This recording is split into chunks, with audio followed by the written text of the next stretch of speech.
Hello, hello, hello. How is everybody doing? Glad to have you guys here. Welcome to another episode of Mystery Monday. I am your host, Retro, here at RetroActive. Glad to have everybody here. As you can see, I'm back. The Joker let me go. So I'm pretty sure a lot of you are like, wait a minute, what are you talking about? The Joker let you go? So yes, ladies and gentlemen, the Joker let me go. I also have Hellfire on the mic with me. Hello, hello. And yes, Eon, I'm back and safe. For those who don't know, you may have missed it. I had my Fallout Friday Halloween special where I cosplayed as the Joker, and in there, the Joker captured Retro, ladies and gentlemen. Uh, so yeah, I just wanted to say it was nice. I enjoyed it. I'm glad everybody had fun with it. I actually had fun doing the makeup and doing all the acting. So yeah, what did you think of the stream, Hellfire?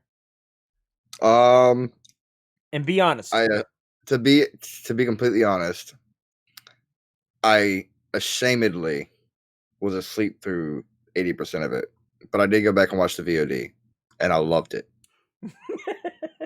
At least you watched the VOD, so I'm good with that. I'm good with that. So, hopefully all of you out there enjoyed it as well. I've been debating doing more cosplay streams. They won't be everyday kind of things, but every once in a blue moon, I'm thinking about doing other different cosplay stuff.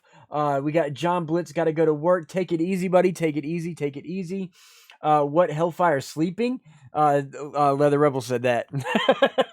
Hellfire, look, over the weekend, starting about Thursday till probably yesterday, I felt like shit.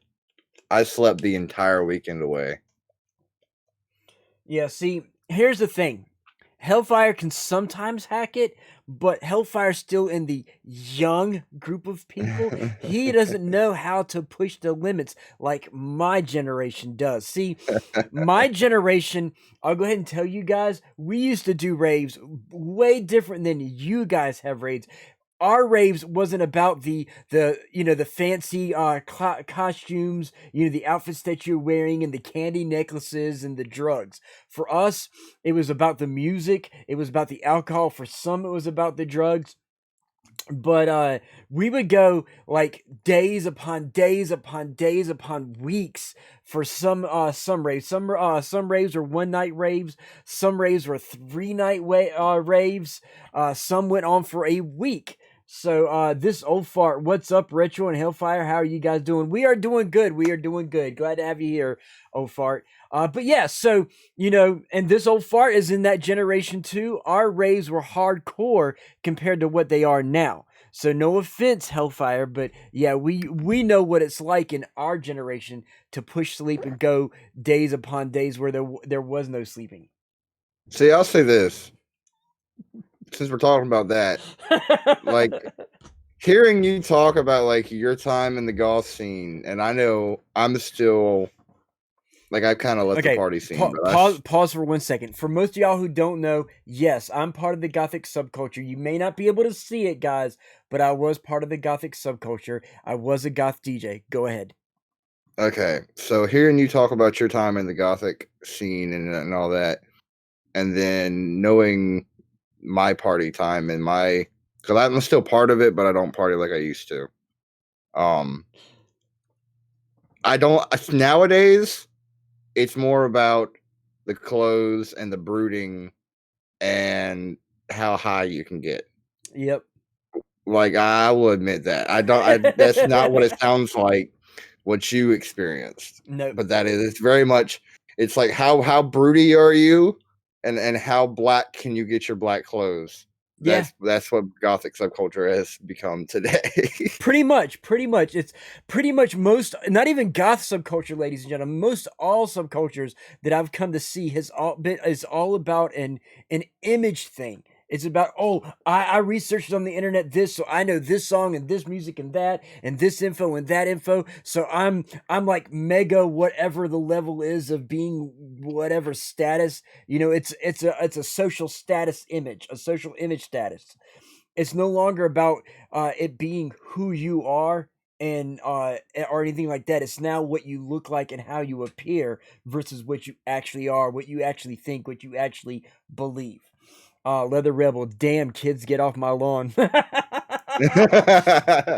See, I'll say this. Exactly. Another thing that surprises me. Your time in the Gothic subculture, it was very Archaic. it was archaic, and it leaned more towards Catholicism. Like most people that were in it, from what I understand, were Christian or had Christian beliefs. Well, no, to believe some it or not, extent. during my times, there was a lot of them that were I was off today, so I have been just relaxing. Oh, that's awesome, Molfart. That's awesome. It's awesome. So with us, a lot of it comes down to there's a lot of my circle that were into paganism or the Druid beliefs or the Wiccan beliefs, and a lot of them would do like literally our goth nights were on Tuesday nights, Wednesday nights, Thursday nights, and on Mondays they had what was called drum circle. So a lot of our club goers would go to their drum circle on their whether it's pagan or Wiccan, but they would go to their drum circle on Monday nights, and then they would come to the goth clubs on Tuesday nights. Then we had metal nights on Wednesdays, and then Thursday. Woo! We got a subscriber. Wow. Sweet Biscuits coming in with Sweet the Biscuits gifted dropping subs. in some gift subs. Thank you, Sweet Biscuits. Let me drop a Sweet Biscuits love here real quick, everybody. In a second. Wiccans wobbles, but they don't fall down. Oh, hang You on. know what I'm picturing? Hold on.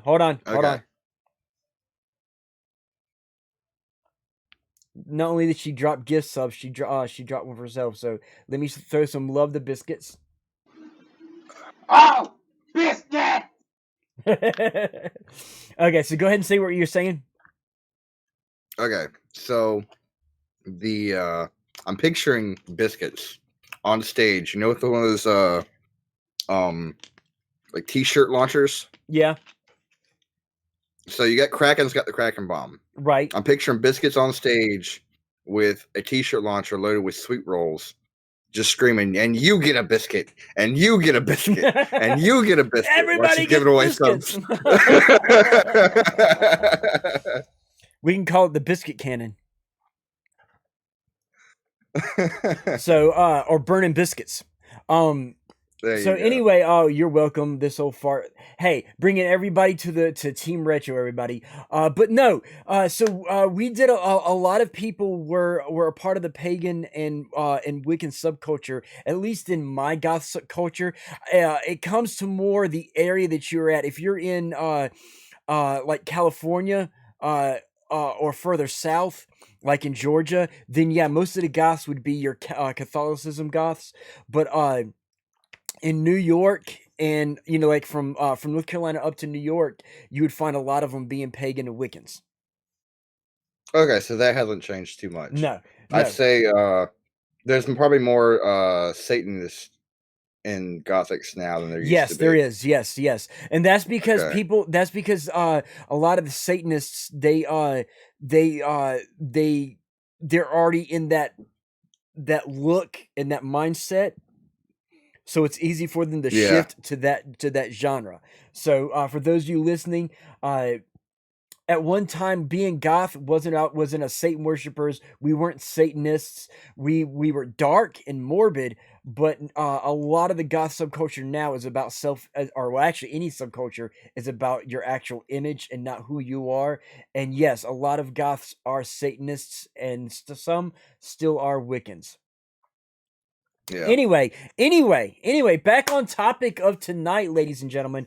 As most of you know, I'm trying to retool all my streams so that I can have content to carry over to YouTube. For that sake, I'm going to do a lot of basic info stuff. I've got a lot of new viewers, and because of the new viewers, I kind of want to break them in. So there's going to be a lot of repetitive info given here and stuff. Doing well, still need to get back into things properly, but I'm getting there. Hey, always got to ease right into things, Baz. Always got to ease in. So, with that said, I've got some basic info as I was telling earlier today, telling Hellfire the stuff that I've got for you. And as always, we have a lot of the the Ghost on a camera for y'all to debunk as well. Good, just woke up from a nap. Nice, tacos. Welcome, tacos. So ghost hunting. And as most of y'all see, you're going to see me turn this way. If I'm turning this way, it's because I typed a bunch of notes and I'm reading Notepad to read to y'all what I wrote out for you. But Hey, before you get into the notes and get into all that, did you want to answer Cellcat's question just so you what's can your get that opinion done? on today's Satanists? Serious people or just bored teens? Believe it or not, it's actually, in my opinion, in my knowledge, it's 50-50. A majority, not all, a majority of the Satanists in America are doing it out of out of an image to look a certain way. Some of them are actually believe in the Satanists. Some of them do it just for a status image. However, you're going to find over in the Dominican Republic, there are a lot of Satanists, not Satan worshippers, but Satanists Yep. In the Dominican Republic. So it's a 50-50 thing. The 50% that of in America are mostly self status, self image, social image, but there are some peppered in that are actually believant, that actually are real Satanists. Now, do you have a Yeah. different thing to say about it? I'm gonna add to it because Go I ahead. pretty much agree with your 50-50 thing. There is a 50% that are actual Satanists, and I don't want to go into too much detail because we can break down exactly what a Satanist Yeah, is, and yeah, that's a yeah, lot. But I think a lot of Satanists, the 50% that claim Satanists, they just want to be edgy, and a lot of them don't even know what Satanist is. yeah. They confuse Satanists with Satan worshippers, and so there's this whole edgy thing, and that's pretty much what the 50% that is not an actual Satanist that claims it, and it's just an image thing for them. Yep. But there is definitely a 50% in America that says they're Satanists that are actual Satanists. So that's all I'm Correct. gonna say on that. And see, and that comes that pretty much, ladies and gentlemen, when it comes down to and this is a good question since it's paranormal, it's religious theory. So pretty much with the Satanists versus Satan worshippers, okay? Satan worshippers are they don't actually worship Satan. Satanists actually worship Satan. Okay, Satan worshippers, they fall under Anton LaVey, where Satanists are not Anton LaVey. That's the key thing. Anton LaVey is a Satan worshiper. He's the one that kind of pushed the Satan worshiping movement. It was more just a anti-Christian belief that they wanted to believe everything opposite of what the Christians believed. So it pretty much he created that. And I'm this is not the exact definition of it. This is a me translating it definition, but Yeah. it pretty much boils down to they wanted to be completely opposite of the Christian belief. So they pretty much Anton LaVey created the Satan worshiper religion, the Satan worshipers, and that's where that comes from. Where a Satanist actually believes in Satan and worships Satan. Now, when it comes to what Hellfire was talking about, with the self image, the status image, a lot of them don't even go on the internet and research it. A lot of them were like, "Oh, well, because I wear dark stuff and I want to be different and I want to be cool. I'm a Satanist. I'm a Satanist." Well, what is a Satanist? And then Yeah. they'll either say, "Oh, I worship Satan," or "I this," or "I that." They don't know what it is, and they're gonna make up shit. So as long as you know what it is and you know the definitions and stuff like that, you can see there goes Baz. Baz is a Satanist. I So will put it. This is a perfect example. My ex was agnostic, and by all accounts, she still is agnostic. right, But during the process of dating me and being introduced to the gothic subculture and all that, she got into the gothic subculture. She started dressing goth. She started doing goth makeup. She's huge into the goth subculture in Virginia now. Right. But she changed her what she claims religion-wise, from agnostic to Satanist, just to fit in with that crowd, even though she still to this day does not know what the definition of a Satanist is. Right, and technically, by the definitions of the way you described her, she's not a real goth. She's just somebody pretending to be a goth to fit an image. To an extent, yeah. Because dressing it, hanging out with the people and things like that, it puts you in the subculture, but it doesn't make you that thing. Like, so like I can hang around a bunch of wrestlers and wear wrestling t-shirts, and I know the lingos and the moves, but does that make me a wrestler? No. I'm hanging out with them, I'm talking with them, I'm dressing the part, but am I out there actually wrestling? No. She's out there dressing the part and acting the part, but is she actually being the part? And that's considering she was emo, so I mean, there's that slight shift in maturity where you go from emo and you either go normal or you join the goth subculture, because emo doesn't last forever. So I do consider her a legitimate goth, but yeah, I don't consider her a legitimate Satanist. Well, even still, for either way it goes, I still won't consider her to be certain things. But that's my belief. Everybody has our own beliefs. Getting back to notes, since we've answered Stillcat's information, ghost hunting. What is it? The truthful, blunt, asshole answer, ladies and gentlemen, is this. Most people who call themselves a ghost hunter see it on TV and think it's cool, and want to be cool, or seriously want to be a paranormal investigator and mimic the TV shows.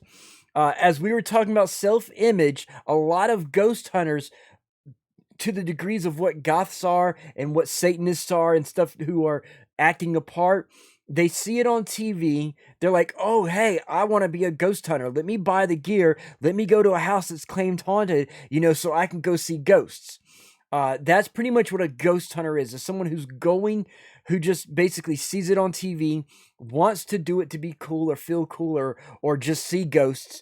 So they see it on TV, they want to mimic it, and they go to the haunted houses believing that they're going to see stuff since they have the tools and they watched enough TV to know how to do it the way the TVs do it.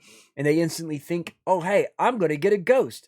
I believe in ghosts. This house is haunted, so I'm going to go there.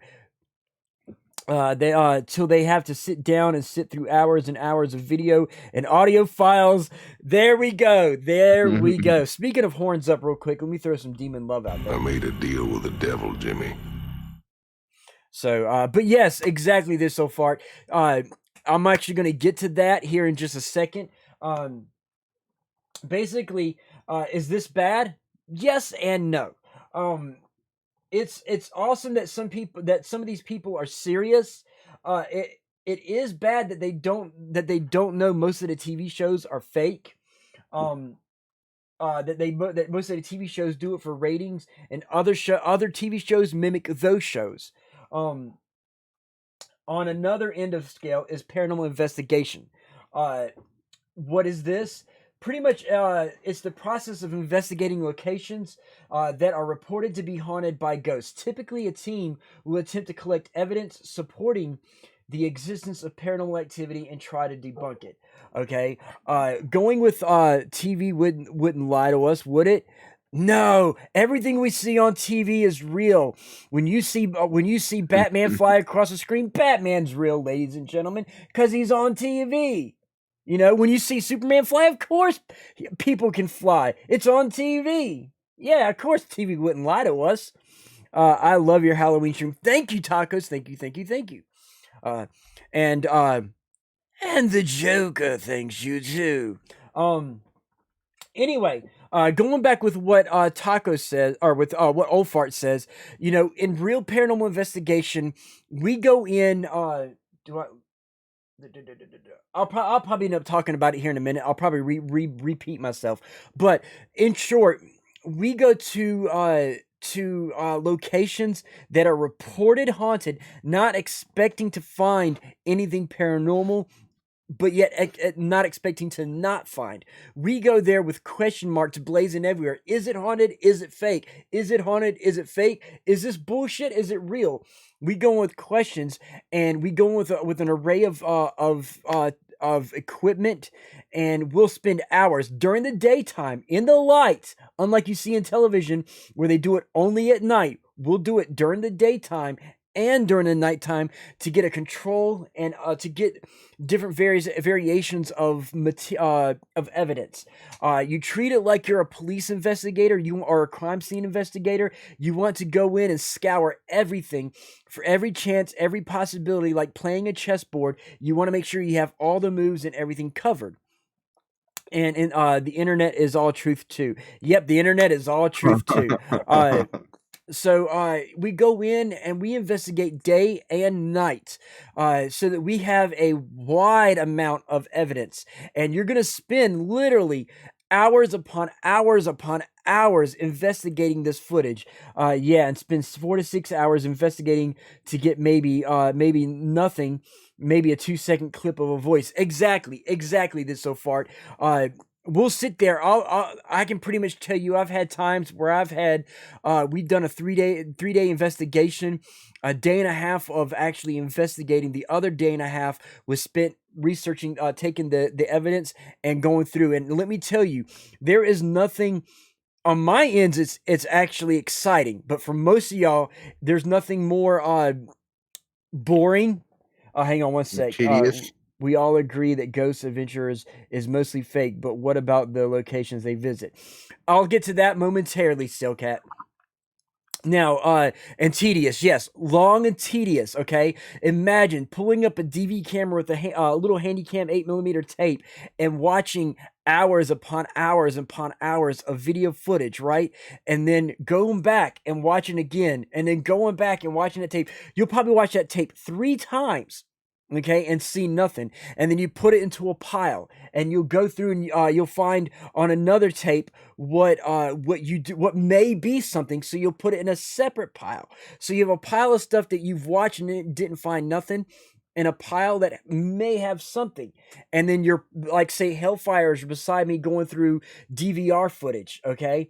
And he marks it, puts actual flags on them, digital flags, to say, okay, there's at this time and date, and this time and date, and this timestamp and that timestamp for me to go back and look at. So what we end up doing is, after I've looked at my stuff and he's looked at his stuff, guess what we do then, ladies and gentlemen? We switch places, and he'll review all the stuff that may have something on it that I found, and he'll analyze it and see what he found and write notes down and mark it.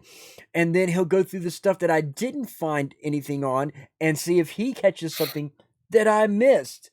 And then I'll go through his DVR thing the exact way, find the stuff that he thought was good and the stuff that he didn't find nothing. And somewhere in between, with those hours and hours of research, we find evidence. Is it actual paranormal? We don't know. Pretty much the good evidence that you find is either actual apparitions, actual EVPs, or stuff that we tried to debunk and we could not explain. Okay, and there's going to be times that you're going to find something happening that you don't know how to explain it, that you like a door opening on its own, and you've looked behind everywhere to make sure there's no one there. You checked for the vacuum of another door opening and closing the door. You checked all the areas of maybe the door is the house is uneven and the door is heavy and it just swings on its own because of weight. You've checked all that. So why is this door opening if there's no weight issue, there was nobody there, so forth and so on. Once you have all this evidence, then you do what's called a review, where you go to the client and be like, this is what we found. While we were researching this, we sent so-and-so to do the investigation of the history, and this is what we found in the history of said location.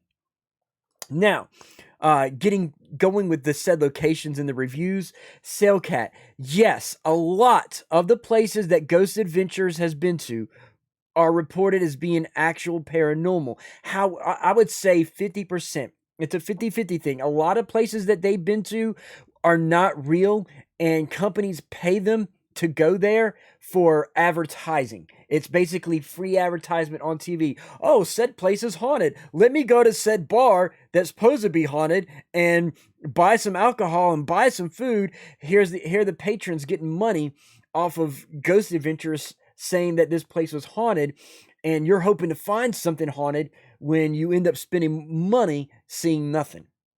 So a lot of TV shows use it as marketing. It's literally subliminal marketing that you don't understand. They're actually advertising locations that you would have to pay to get into or would have to buy food and drinks from. It's free advertisements, and the companies are getting paid for it. Plus the commercials that said TV show airs, they're getting paid for. And then you're like, oh, Ghost Adventurers is so awesome. Let me buy a Ghost Adventurers t-shirt. Let me buy How to Ghost Hunt from Zach Bagans and send more money to an asshole who knows nothing about ghost hunting. So basically all you're doing is making them rich. Plain and simple. It's marketing, it's advertisement. A majority of what we see on TV and movies these days are nothing but ad placement and marketing. Straight out. It's all to push. It's one big 1 hour to 2 hour, 30-minute, 1 hour to 2 hour commercial. Plain and simple. Just like I thought, some are real, others are completely staged. Exactly. Retro loves some fakins. Yes, I do. For those who haven't seen, ladies and gentlemen. What was that? What was that? What was that? What was that? Did you feel that? Did you hear that? What was that? That is pretty much the basis of every Ghost Adventurers summed up right then and there. It only took me, what was that? 2 minutes to do all of every single episode of Ghost Adventurers right there? It'll take you 30 seconds. 30 seconds? Okay, we'll see, even less. That was literally every single Ghost Adventurers episode from the first to the current, okay? Right there, summed up literally right there. Hey, RetroActive, what's your thoughts on the game Phasmophobia? Claw Overdrive, glad to have you here. Even though you're busy at work and you're lurking, glad to have you here. Phasmophobia, believe it or not, very soon, probably next Monday, I think, Hellfire? Hopefully. Yeah. If not, we'll try to pre-record it and put it out. Hello, K-Bear. Hello. So yeah, either next Monday, if it's live or pre-recorded, Paladin, we will be doing we will be playing Phasmophobia, and we're going to show it here on stream, either live or pre-recorded, and give you our opinions of it. But yeah, I do plan to go into it because I've seen other people play it, and I have my opinion as a viewer of the game watching other people play it, but I want to give you my opinions as of having played it. So me and Hellfire do plan to play it, and I do plan to review it on stream. So as of right now, I have no actual opinion. I don't want to give you a one-sided opinion. So before I give you my opinion as a viewer, I want to play it so I can give you both ideas and a full-out researched opinion. We'll say Phasmo is a good game. The ghosts get me. Okay, so I will say this. Okay, they spared no expense in making a good scary game. Okay, that much I will tell you. As far as my opinion of it, I want to be able to play it, to have a full opinion, to give you a full educated, experienced decision or opinion on it. And this way it'll be good stream content for you guys to get to see me play it. So I will be playing it. Onyx Demon, welcome. Guess what, Onyx Demon? I've got something for you. I'm already a demon. There you go. That is a sound file for you. LMAO, same Paladin, minus the tilting photos part. So, yeah, so guys, I will be playing it with Hellfire. I will be giving my opinions of it. I already have an opinion slated, like I said, as a viewer, but I have no opinion as of being on a player ends. So we will play it for you on stream. Now, I pretty much knowing Hellfire, he'll probably continue playing it into his Monday night streams as a game. Am I correct? Maybe. Maybe. It'll depend. It'll depend on how it will plays. depend. Yeah, because judging from what I've seen, I don't enjoy watching people play it. So I don't know how much fun I'm gonna have in it. So Same here. Same here. We'll see. I can pretty much guarantee y'all when I play it, do not be upset. Those of you who like the game, okay, I'm not knocking it. Enjoy the game. Play it. Play what you want to play. Enjoy what you want to enjoy, okay? Not knocking it. Me personally, for me, I can pretty much tell you I'm going to be bored shitless playing this on stream, and I apologize to anybody who loves the game if I don't like it. Love it all you want. I'm not saying it's a bad game. Just me personally, it looks like a boring ass game. Play again, please. I ran to the kitchen for cereal. Play it again. Okay, play it again, Sam. I'm already a demon. There we go. That's a sound clip specifically for you. I've got a lot of like my actual Stream Demon sounds. Oh, Jesus Christ, Lord, Savior, and Spirit, save me, take me to the light. Oh my God, I see demons. I see demons. That's one of my Stream Demon sounds right there. So anyway, I do plan to do that. Getting back on topic of the show until we have other questions. Love it. Ha ha ha. Thank you, K-Bear. Getting back on topic with the things. If you have questions, please feel free to ask questions on anything I say or anything that you thought about, even that I'm not saying. Ask your questions. I will answer your questions. To be honest, RetroActive, everyone is entitled to their opinion on a game. Everyone has one. Not everyone likes the same games as each other, and that's fair. And hey, it's all good. Yeah. So far, from what I'm seeing, they need to retitle the game instead of Phasmophobia. They need to call it Zach Bagans and the Ghost Adventurers: The Game. Pretty much, Or literally. Zach Bagans Simulator. Call it what? Zach Bagans Simulator. Yeah, there we go. I like that better. It's a Zach Bagans Simulator. That's exactly what Phasmophobia is looking like. The Zach Bagans Simulator, ladies and gentlemen. Exactly. I may have to do some video editing and make that happen. It's coming, guys. It's coming. I got some content coming for you. Shoulders all fucked up, kind of. Onyx Demon. There's a lot of... Good. Were you about to say Hellfire? There's a lot of... Yeah, hang on. I'm breaking up. Okay. There's a lot of games and movies and all that people love. I don't kick anybody for what they like, but there's still some things I don't like. Probably one of the biggest thing is I love anime, but I hate Dragon Ball Z with a passion. I know a lot of people like Dragon Ball Z. I don't kick anybody for liking it, but it's not for me. Yeah, see, I don't like Dragon Ball Z either. I love the original Japanese Dragon Ball before it came to America. Okay, once it became Americanized, I'm sorry, I'm not going to sit for 30 minutes waiting for someone to charge their powers up. And I'm like, okay, so far 30 minutes is passing. So he's going to charge up to this Super Saiyan, what, next year? And then we're going to see him explode? You know, I'm sorry. No. Okay.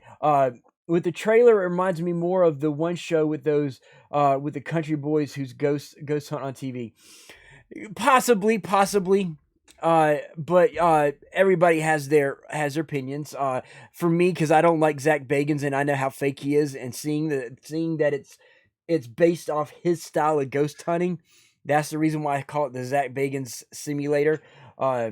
Make a wish. I got some Dragon Balls for you big boys.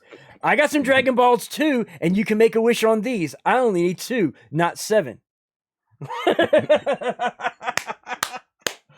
Anyway, getting back on topic. Ghost hunters and paranormal investigators tend to use a variety of devices, like the EMF meters, digital thermometers, both handheld and static digital. Sorry, I lost my train. Both handheld and static digital video cameras, including thermographic and night vision cameras. As well as digital audio recorders. Some will use more traditional techniques, such as conducting interviews, researching the history of the alleged haunted sites, though some ghost hunters may refer to themselves as paranormal investigators. They are not. Just because someone uses the same tech and looks for a ghost, it does not make them investigators. So, as I'm saying, some people will call themselves a paranormal investigator, even though they're a ghost hunter. Okay, there is a difference between a ghost hunter and a paranormal investigator. Okay, and you're gonna find people like myself get offended when a ghost hunter calls himself a paranormal investigator. A ghost hunter is somebody who literally goes in looking for ghosts and believes everywhere they go is a ghost. You know, they believe they can go into the McDonald's with the gear and they're going to find a ghost. They believe they can go to Victoria's Secrets and find a lingerie wearing ghost. Everywhere they go, they are going to find a ghost. Whereas a someone like myself, and I will throw you in there as well, Hellfire. A paranormal investigator is somebody who has some to extreme knowledge of the parapsychology, paranormal realm, and we believe in ghosts. Some of us are skeptics, so it's not all believers. It's a balance between skeptics and believers. We go in using scientific method to debunk the claims. So that if we debunk the claims and we find something and get evidence, then that's more beneficial. It's like, okay, this person says this is haunted, but we found nothing here. This one says this ain't haunted. However, we found this full-figured, free-form, floating apparition on camera, and we've debunked it and figured that we cannot figure out why this form is here, but here's this form, and it's talking to us. So this is an intelligent haunt manifesting itself with we don't know what kind of powers. You know, we go in every scientific method we can do to disprove this side, and there is no way to disprove it. Everything we've done, still, here's this ghost. It's still here. There's no answer for it. It's paranormal. Where this one here is said marketing place trying to get free customers or free people coming there to get status, or this side could be the TikTok streamer looking to get views. Okay, and that's pretty much what it boils down to: ghost hunters and paranormal investigators. I love these kind of conversations. Well, I'm glad you do, Yorkshire. That's what it's here for. Feel free to join in. Anybody here watching is welcome to ask questions. If you have an answer to something, like Onyx Demon is big at throwing in his expertise and his knowledge. I welcome all knowledge if you have it. If you have a question, there is no stupid questions. Okay, you give me a stupid question, I'm gonna give you a stupid answer. You know, you give me a serious question, I'm gonna give you a serious answer. So don't be ashamed of what you ask. Onyx Demon, the thing about ghost hunting is you're not trying to prove something is there. You're trying to debunk it to figure out if it's not there. If you can debunk it, it's real. If you can't debunk. Exactly. That said,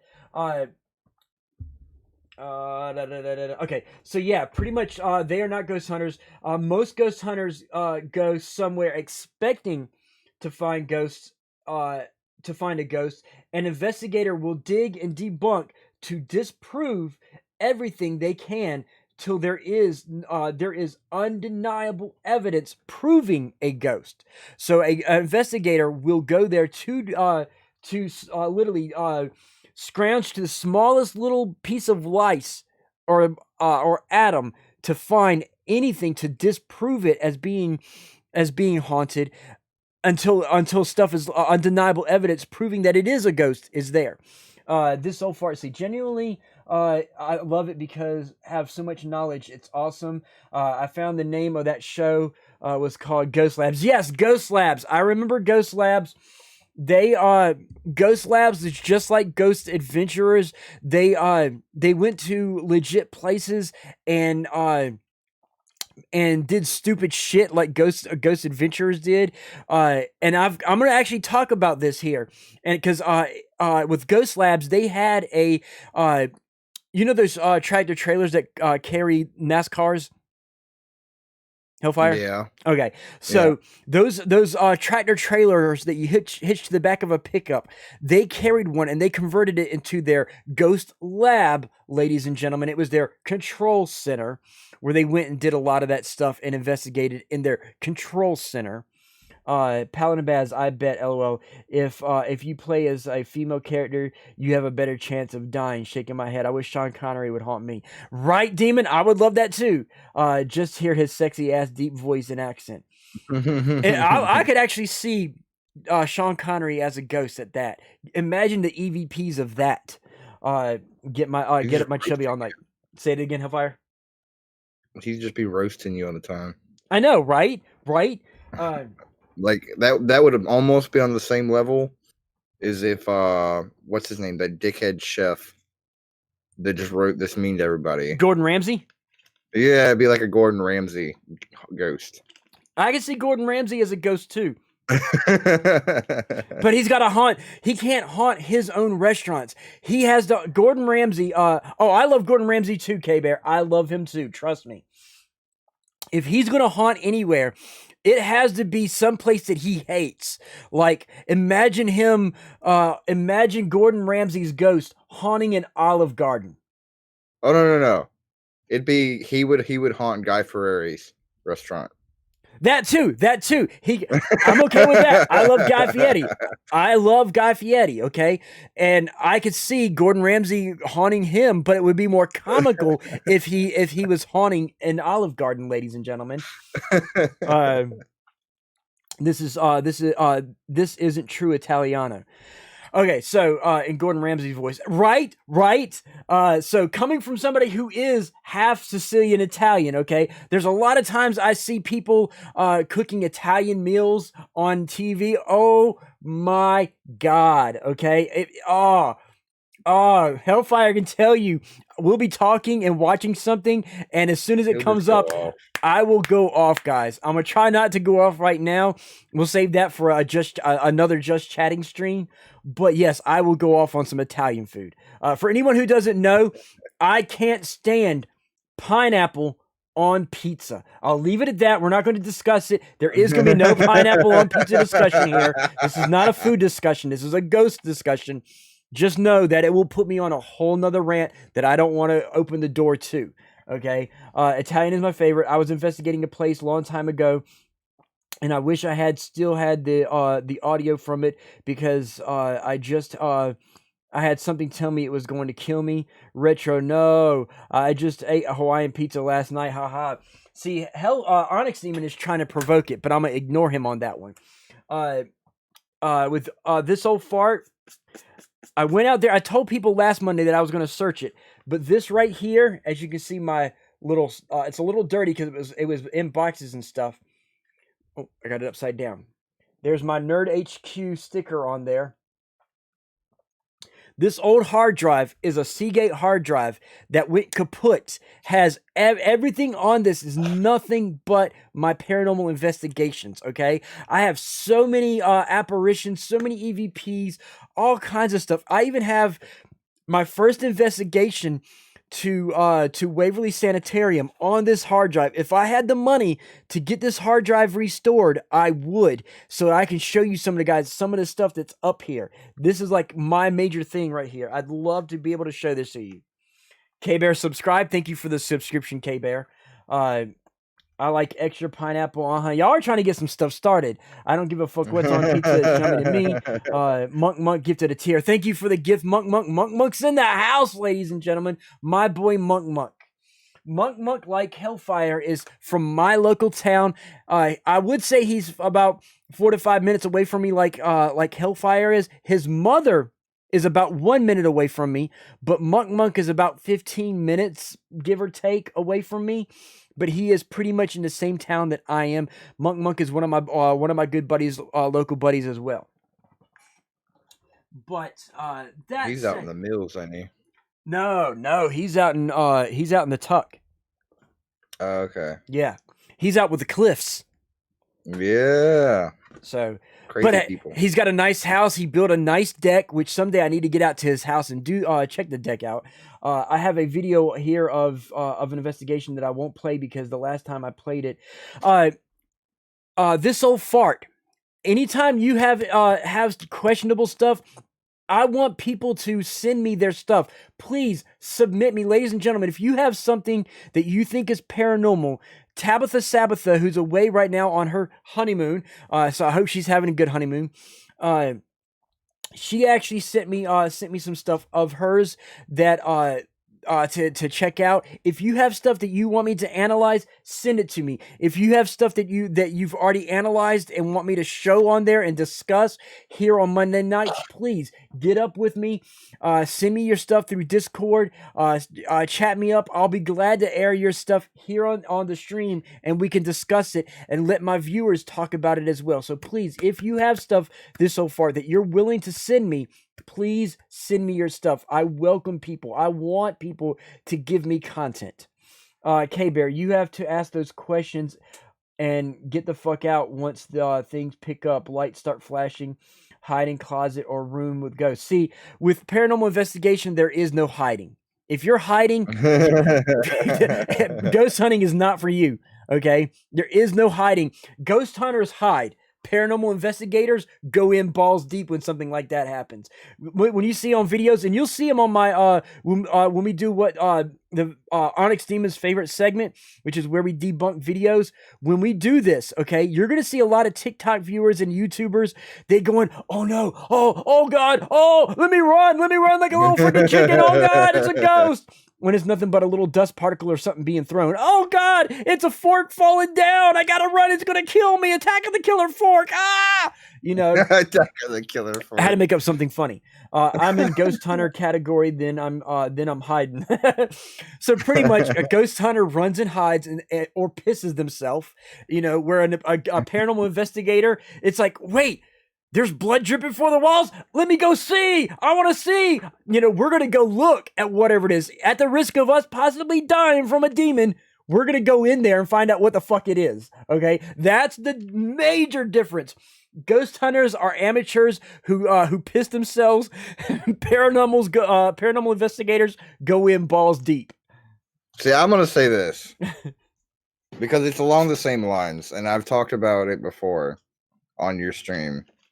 If it wasn't for the fact of how much witchcraft I know, and the fact that I know that I can bind a demon or bind a spirit, I would probably be in the ghost hunter category too, because I'd be scared to death if I didn't know how to handle them and fucking put them in their place.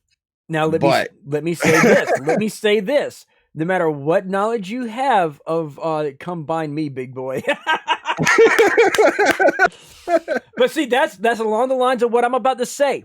I don't care what you know, okay? Your knowledge in demons, just like mine, there's going to come a time that you're going to come across a higher level demon, ladies and gentlemen, that I don't care what you know, you're not going to be able to do anything to it. You're not going to be able to bind it. You're not going to be able to exorcise it. You're not going to be able to do anything, okay?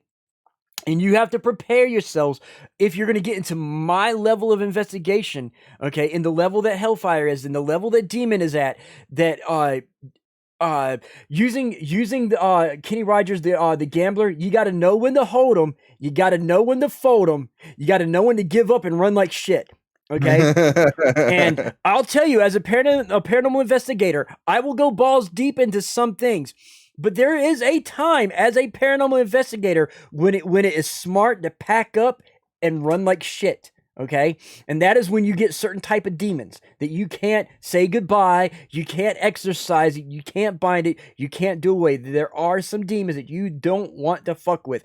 Those are the times for you to be like, okay, let me pack up my gear, see ya, boom, and take off running like you're Shaggy. Okay, LOL. I bet that scared the fuck out of you. The game makes me scream. To be honest, I jump every time. What are the lowest levels of demons? Okay, so nobody's actually giving actual levels to the demon. The reason why I say high level and low level is just so that people can understand that there are demons, there are archdemons, there are you have devils. Your devils like Beelzebub and Belial and Baphomet, all the different names for them. Mm-hmm. They're on a different existence, or not existence, a different plane. They're on a different, not even a different plane. They are higher power than an archdemon or or a regular demon. So I just say levels so that people can understand that you have some basic levels, okay, or some you have some low powered demons, okay. Those are the ones that you can go to a church and someone may have some inner demons that they're dealing with, and a church will be like, they'll use the holy water or their oils or whatever, and they'll be like, "We cast thee out of the name of the Lord, blah blah blah blah blah. You will be healed." And the next thing you know, they're good to go. Okay. Then you got the ones that are like The Haunting of Emily Rose. Okay, that's based on a real thing. The girl that was based on had a high level, not just a high level demon. Okay, she had a high level demon as well as like loads and loads of low level demons. She was riddled with multiple demons, guys, multiple demons. Yep. And that's the reason why they expelled some, but they couldn't expel all of them. And that's the reason why it drained her and killed her. Okay. And here's something, and for people that know me know that I hate quoting the Bible because I don't consider the Bible the most accurate book. That's because it's not everything that people know of the Holy Bible. And I'm telling you this here, we've already talked about it before. What people know of as the Holy Bible is incomplete, inaccurate. Now go ahead. Yes, but there is a verse in the Bible that says if you cast out a demon and it is the vessel is not cleansed, it will return with 7 more worse than it. Yep, kind of like the Hydra. And so the Emily Rose thing, if you study that, she did have a low-level demon cast out. And then more came in. And then nothing was done about it, and it returned with an army of very, very high-level demons. And see, and that goes into saying so using what this old fart says. Most people don't know Exorcist, ladies and gentlemen, is based on a real story. No, her head didn't spin around. You know, that's all made up for the movie. But it's based on actual events. Y'all are scaring me. I'm sorry, K-Bear. You know, be prepared. We will scare the fuck out of you with a lot of facts that we give. And I've got some stuff. That hard drive I have some real legit demon possessions, okay? And I mean to the point that you could see a face coming out of somebody's face, okay? No joke. You can see a person having 2 faces. Everybody else, their faces are normal. This one person's face comes out of the face, and it's my camera, so I know for a fact it's not a fucked up camera, okay? Because otherwise, everybody's faces would be fucked up, not just the one person. So it does get that way. Okay, back for a bit while I wait for dinner. And it was actually a little boy, not a girl. Exactly. Old fart. So getting back to what I was saying with the Exorcist. Okay, the Exorcist goes into a whole nother thing. With the Exorcist, it wasn't multiple demons. It was one archdemon. The little boy was possessed by an Oh, somebody sent me a message, ladies and gentlemen. Bear with me for a moment. Oh, nope. Okay. It was in my personal Discord. It was just in my personal Discord. So, I'll look at it later. So with the Exorcist, I sent you one. Got you. Okay. Give me a second, ladies and gentlemen. Hellfire, talk real quick while I take a look at what Demon sent. Any direction you want me to take the conversation? Just keep talking right now. Okay. But yeah, there's not technically levels to demons. There is levels of power. Yes, levels of power. Yes. And then if you get into Catholicism, they do believe there's a hierarchy of demons.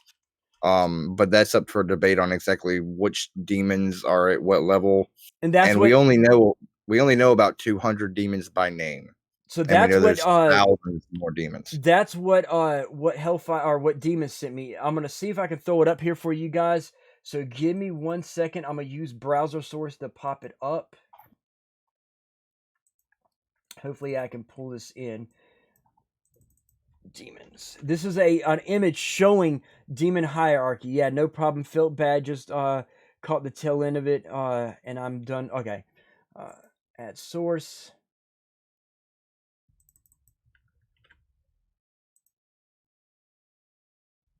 Okay, ladies and gentlemen, let me make this full screen here so you guys can see it.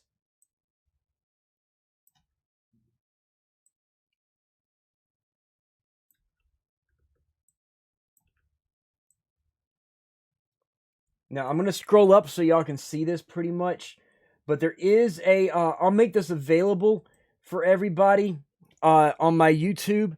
But there is a hierarchy of demons, not so much an actual level, but there are hierarchies of your demons, as well as this one shows angels as well. So I will make this available. But yes, there is a hierarchy. It zoomed in just fine for me. And it will. You got to remember, I'm using a browser source, so it's going to be different here on Streamlabs OBS. But I will make this available on my YouTube here. Pretty much, I have to wait 12 hours to post it to YouTube. So Wednesday, on Wednesday, this will be on YouTube. So be looking at my YouTube for this exact stream, and I'll make a link to this image available. If you're a member of my Discord, you can actually join my Discord. Let me see. Do you want me to drop a link where you go, or are you doing? I forgot what the what the command is for my Discord. But it will be available to my Discord. So join my personal Discord, and if you can, throw an invite link in there for me, Hellfire. Make sure it's... I got you. Okay. Hellfire's going to throw a link in there for me. I forgot what the command is for my personal Discord. Join my personal Discord. I'll be posting a lot of my paranormal stuff over there, along with Hellfire throwing some stuff in there. Demon throws a lot of stuff in there. But you'll be able to find the full screen image of that image with the hierarchy there. Getting back to The Exorcist, as I was saying, the boy was possessed by an archangel, an archdemon. Okay, an archdemon.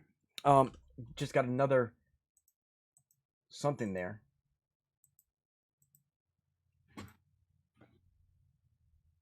I don't know what that is, but still. Anyway, losing track in my train of thought here. He was possessed by an archdemon. Now, the benefit of me talking about this is, as we know that from what Hellfire said, that once you exorcise one demon, if you don't cleanse the person and the area, that person can and will be... Waffle Messiah is hosting. Thank you for the host, Waffle Messiah. They can and will be repossessed with more demons to strengthen the possession. Okay? Now, there is another form of this, is if you exorcise a demon and it's a higher level, or higher up on the hierarchy demon, like an archdemon, when you expel them from one host, and I use the word host, which is a legit word, basically the lowest level of demon is as follow: subordinates Baal, Bathium, Agaris, Person, Marbus, Abagar, Prusilis, Lore, Amon, Velifar, Barbatos, Faru, Beor, Aparos, Guasin, Nuberus, and Glycibolus. Yeah. With the archdemon, when you exorcise an archdemon, okay, understand that the more powerful demons won't be expelled back to hell. They will be expelled out of the host body. Is saying their names safe? Yes. Saying their names are to some degrees safe. It's when you're using a witch board, Ouija board, or a seance, that when you say their names, you then summon them. I heard a beep somewhere. And give them power. Okay. But you give them power and you summon them. Okay. So to answer your question, the lowest level of demons are subordinate spirits. Yes. I see a chair floating behind Retro.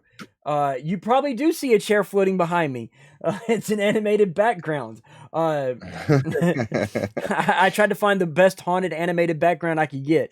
It's actually from it's somebody CGI'd it for Harry Potter, so it was the best I could find for being paranormal.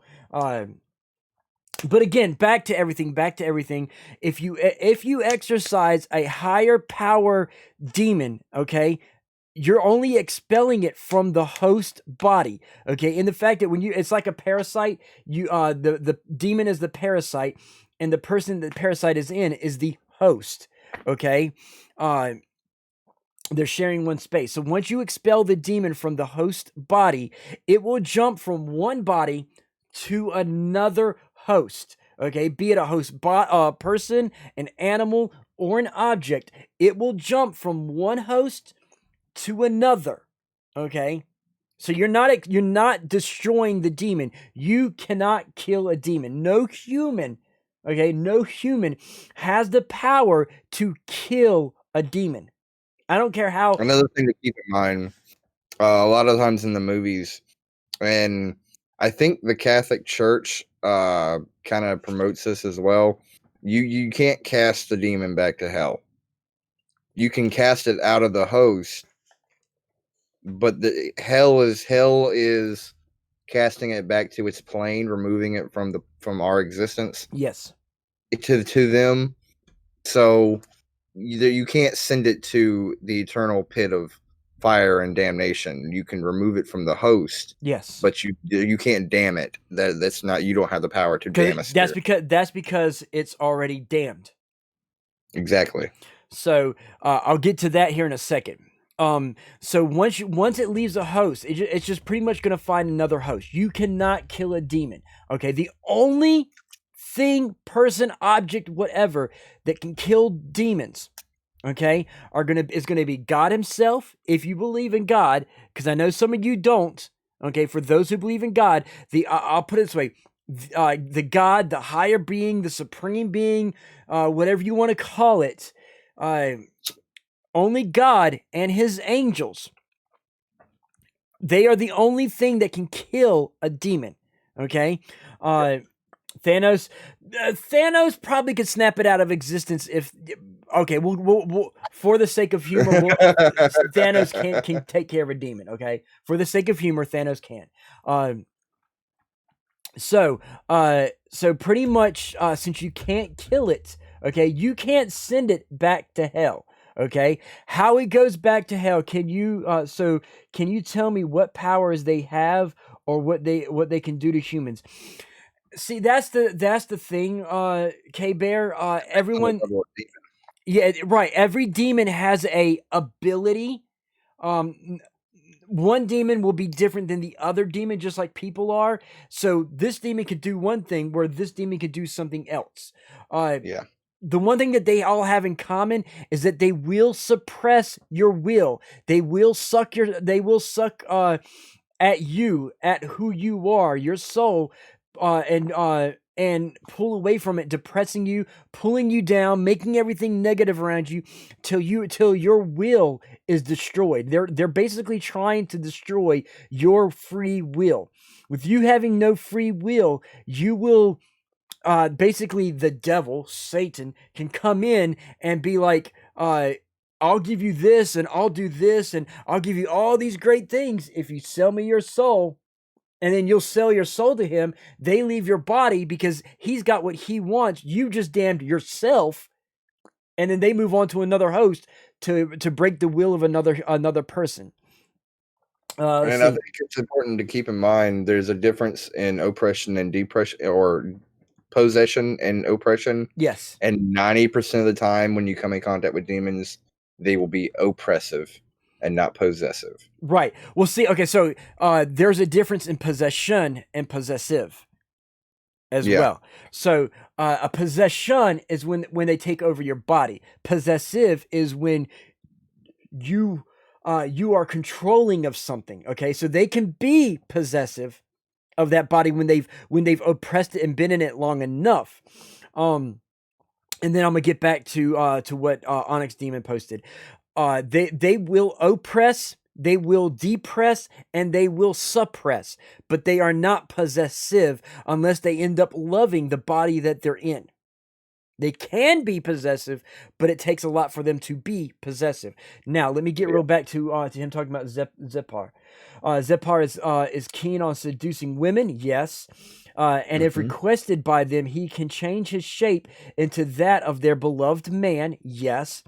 But makes them sterile. Other grimoires say that he makes women he makes women love men and brings them together in love. His means of seducing involve dream sorcery, appealing in dreams.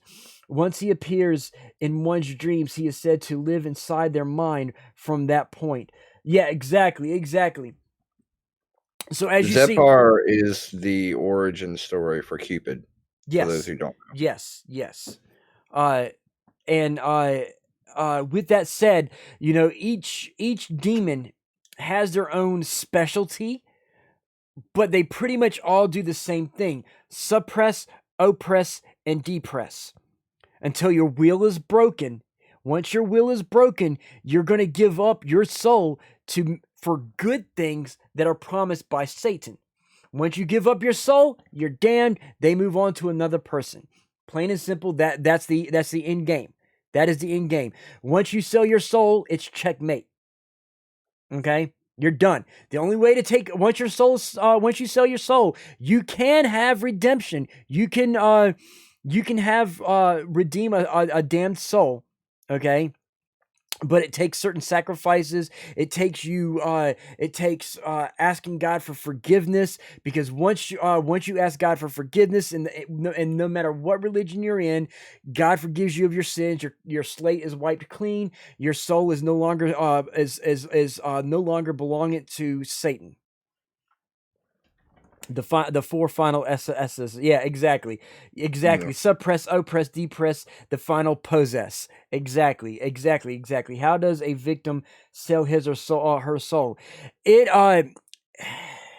you'll see it you'll see it different ways on movies and TVs. It's not like it is on movies and TVs.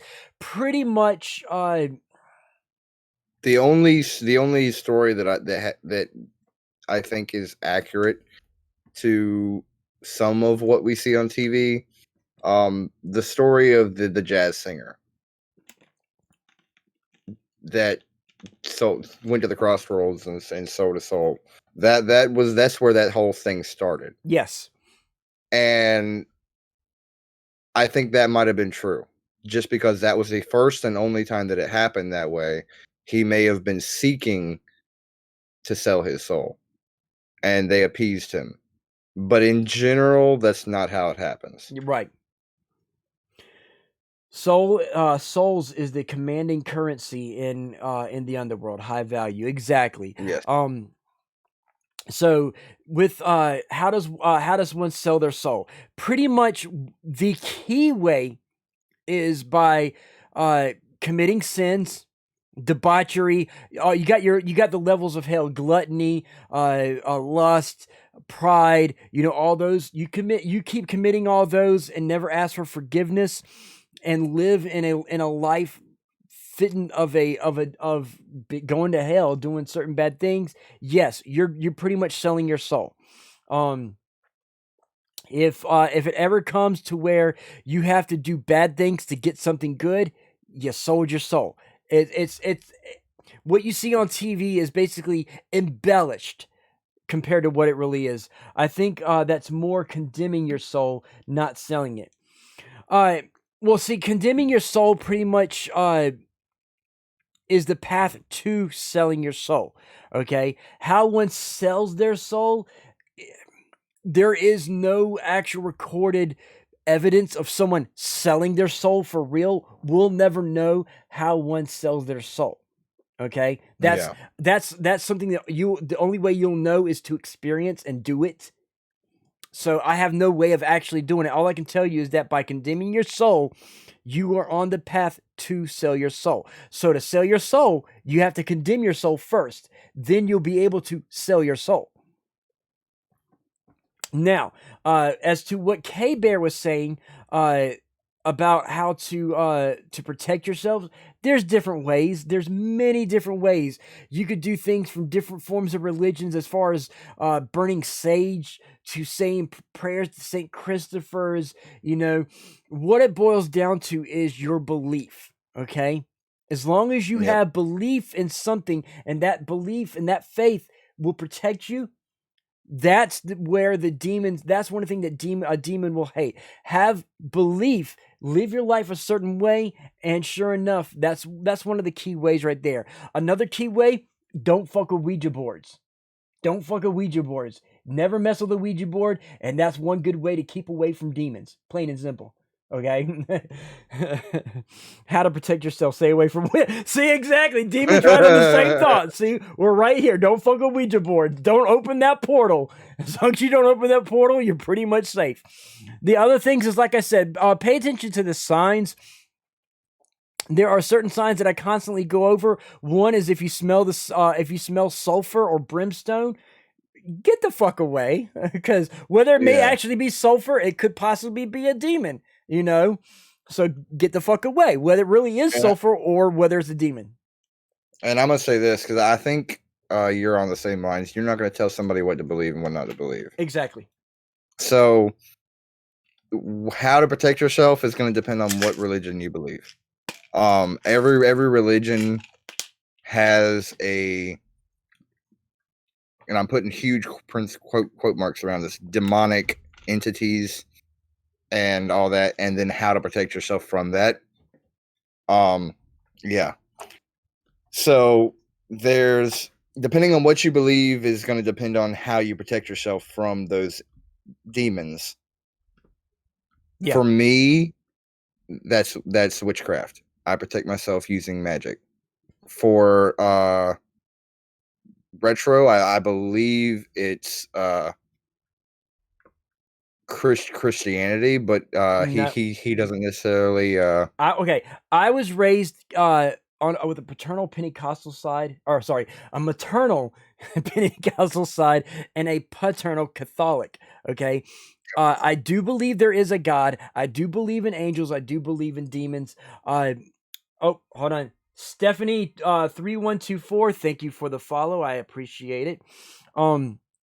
But as far as what I actually believe, because of research and every day, I'm a Renaissance man. I don't ever stop learning. Okay, I'm always learning. I'm always digging and finding new things out because of the things that I believe I've come across with the pseudepigrapha and the apocrypha, which are the complete books of the New and Old Testament of the Bible. Because of what I've learned from those, okay, I do believe in the Anunnaki, and that what we believe in as God is actually a form of aliens, a higher being, omnipresent alien. And I know aliens, but I say alien in the form of it being not normal. And not as in space aliens, take me to your leader. Ho ho ho. Okay, I don't mean it like that. And I do believe in aliens too, but I'm saying alien as in foreign. Not everyone can ghost hunt. Yeah, sure. So demons are tricksters. Yeah, exactly, demon, exactly. So because of what I believe in, I have a faith in God. Okay, my faith in God is non-denominational. So my faith in God, I ask God to protect me. It doesn't matter what religion I believe in God. So because I believe in God, as long as I have faith and belief in God, no matter what denomination, no matter, like, it could be the flying spaghetti monster is considered a god, I believe in God. Okay, so I can eat a bowl of spaghetti and be protected. Okay, because I have faith that eating that bowl of spaghetti, the flying spaghetti monster will protect me. Okay, I believe in God, and because I believe in a form of God, and like I say, I don't have a denomination, one set religion. Okay, I believe that there is a higher being, and because I believe in that higher being, I basically believe that with faith in him, he will protect me, or it will protect me, or she will protect me. I'm trying to be general here, but there we go. So plain and simple, your faith is what will protect you. Once the gate is opened, only someone who has experience can expel and close the gate. Exactly, demon. Exactly. Yep. I believe in ghosts. I had weird experience I couldn't explain. Stephanie, I'm right there with you. Multiple experiences for me. I've been to Waverly Sanitarium, Nag's Head Woods. I've been to the Devil's Tromping Ground. I've been to a lot of paranormal locations. And I've seen a lot of things and experienced a lot of things, so I'm right there with you. You in the right place. Yes, she is. She's definitely in the right place. Tear me on there. Hold on. He's finally making himself known.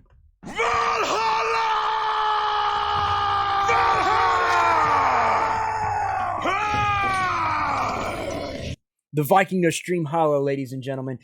So anyway, Stephanie, I believe in ghosts. I believe in aliens. That's what my channel's for here. Just since you are new here, allow me to give you a brief introduction to myself, like a lot of them already know. In the 90s, when I went to East Carolina University, even though my main source of my actual degree is in computer science, I took a lot of electives in parapsychology, paranormal research, religious theory, demonology. I took a lot of different courses. I've been doing ghost hunting since the early 90s. I shouldn't say ghost hunting. I've been doing paranormal investigation since the early 90s. So I've experienced and learned and grew, and I have a lot of knowledge and experience that a lot of people today don't have. Okay. So that's where a lot of that comes from. So as Onyx Demon said, you're in the right place. Welcome to the stream. A lot of the stuff that we're going to be going over is not just ghosts. We're going to be going over Loch Ness Monster, aliens. We've done this in the past. I'm basically rehashing everything, getting my streams tooled for YouTube. So I'm getting ready to move back to my notes. I'm near the end of my notes, guys, because once I'm done with these notes, I'm going to move into the direction of the debunking, which is Onyx Demon's favorite thing. So getting back, I want to give you guys a brief history lesson. I didn't go to school for this. I just saw a lot of crazy shit. Hey, sometimes firsthand experience is the best training and knowledge you'll ever get. I'd like to address Eon's comment. I was born in Mexico and I've seen some stuff there, but nothing here in the U.S., just noises. You can go ahead, and then I'm reading notes, so go ahead. Okay, so with that, majority of Mexico is still what would be considered the Old West for America. And because of that, I think you have to keep in mind that majority of what happens in Mexico, from what I've researched, Mexico and New Mexico. Do what? Mexico and New Mexico. Yeah, Mexico and New Mexico are more demonic than spirit and ghosts. So with that, you have to keep in mind that they are more, what's the word I want to use here? They are more careful. Yeah. They're more refined in first world countries and in more advanced civilizations. It's why if you go to Mexico City, you don't see nowhere near the crazy amount of shit that you do out in the middle of nowhere. So here's the thing. Okay, when it comes to haunted locations, the biggest places to find haunted places, okay, in my opinion, Mexico is closer to the equator, and the equator gives off energy. That's one thing right there. So the key areas to look for paranormal activity are going to be New Mexico and Mexico, again, closer to the Dominican Republic, and I have an explanation why. And the East Coast, majority Virginia and North Carolina. Virginia and North Carolina were the first two areas settled on the American coast, on Americas. And as such, they have a deeper history and a lot more chance of paranormal activity to happen. You'll find some of it in Winston-Salem, where they had the witch trials. That's a key area as well, but not as much as Virginia and North Carolina. Mexico, one of the reasons why some much Brujeria and Santeria. See, that's exactly what I was just about to say, Eon. That's just about what I was just about to say. With New Mexico and Mexico, they had the practice of Santeria, okay, which is basically, and Eon can correct me if I'm wrong, but this is coming from my knowledge. Santeria is basically Mexican black magic, okay? Yep. And as such, you're delving in a darker area of the paranormal when it comes to Santeria. Santeria is the Mexican voodoo. Okay, just like voodoo in the bayou. If you were to go to the bayou, you'll find a lot of paranormal activity there as well. Yep. So with the bayou, North Carolina, Virginia, Winston-Salem, Mexico, New Mexico, okay, and some of the Dominican Republic. Those are your key areas to, if you do any paranormal investigation, those will be the key areas to look for. You will find paranormal activity in other places in California and whatnot, because, you know, hey, it happens, okay? Yep. But the strongest areas are going to be those. Fuck that, I don't want Nomada coming after me, or Mexican Banshee yelling crazy Spanish. And yes, West Virginia has some stuff as well. Of course, with the Mothman. You're gonna find Kentucky with Waverly Sanitarium in Kentucky.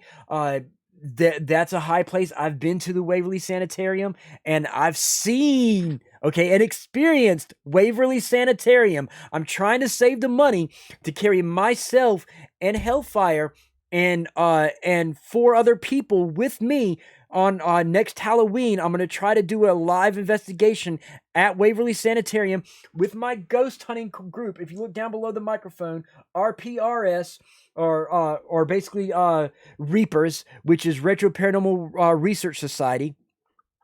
So me and the Reapers are going to try to go to do a live stream here on my stream at Waverly Sanitarium next year, if I can save the money. But it's coming, guys. It's coming. I'm going to do my live ghost stream hunts for you guys. I just got to save the money for the travel.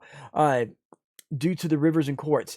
So yeah, water does carry energy, which can carry some paranormal. West Virginia is not as paranormal as the places that I've mentioned, but it is a high paranormal area, just not as paranormal as Louisiana, New Mexico, Virginia, and North Carolina. Those are the highest areas.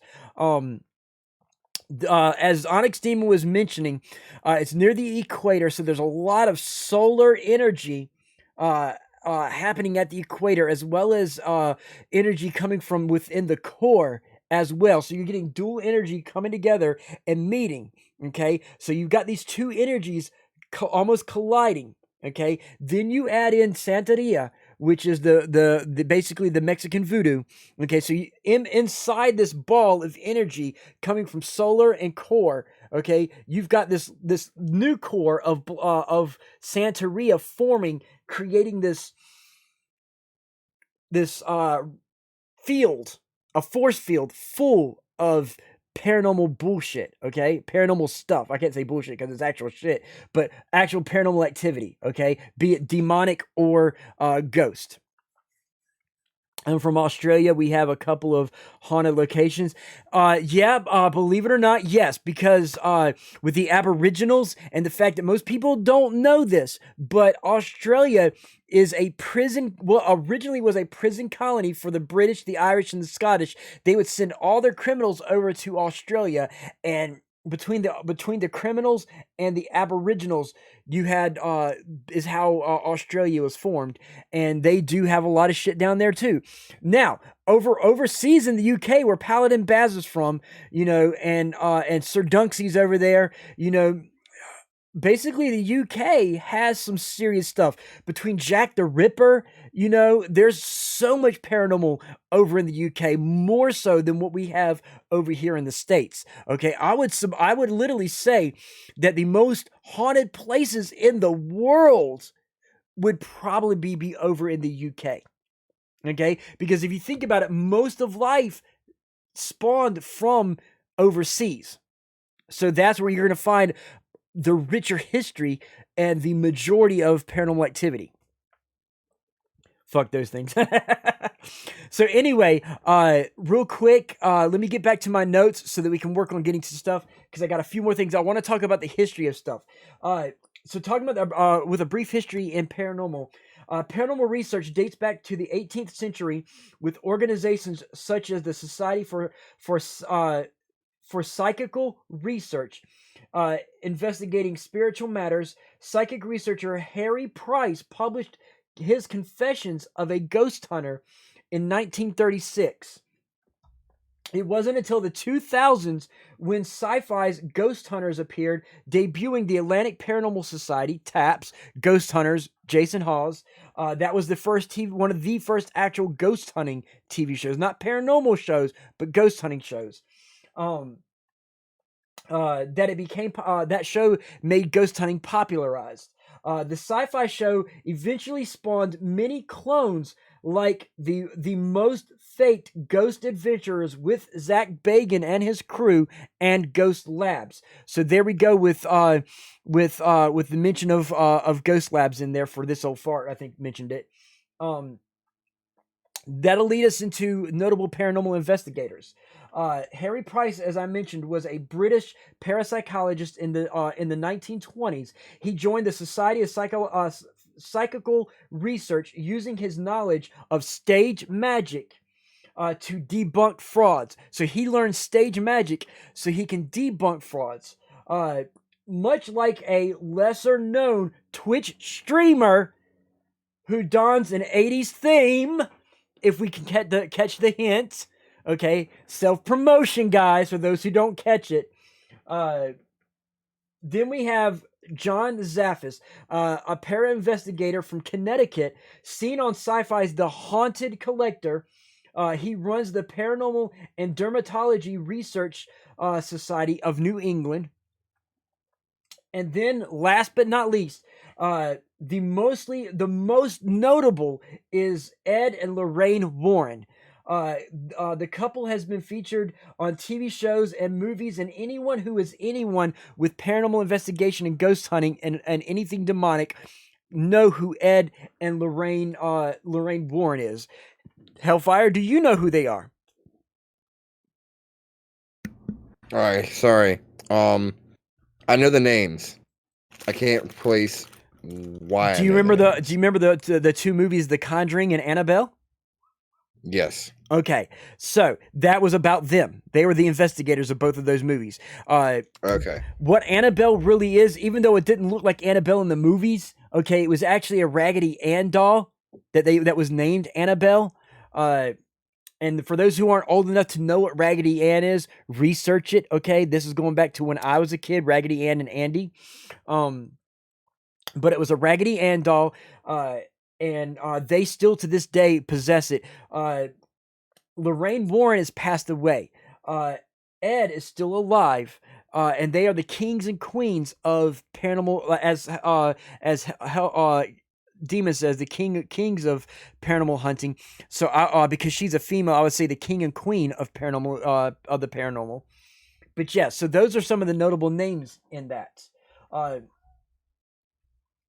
That's just to give you, those two are legends in the paranormal industry. Yes, exactly.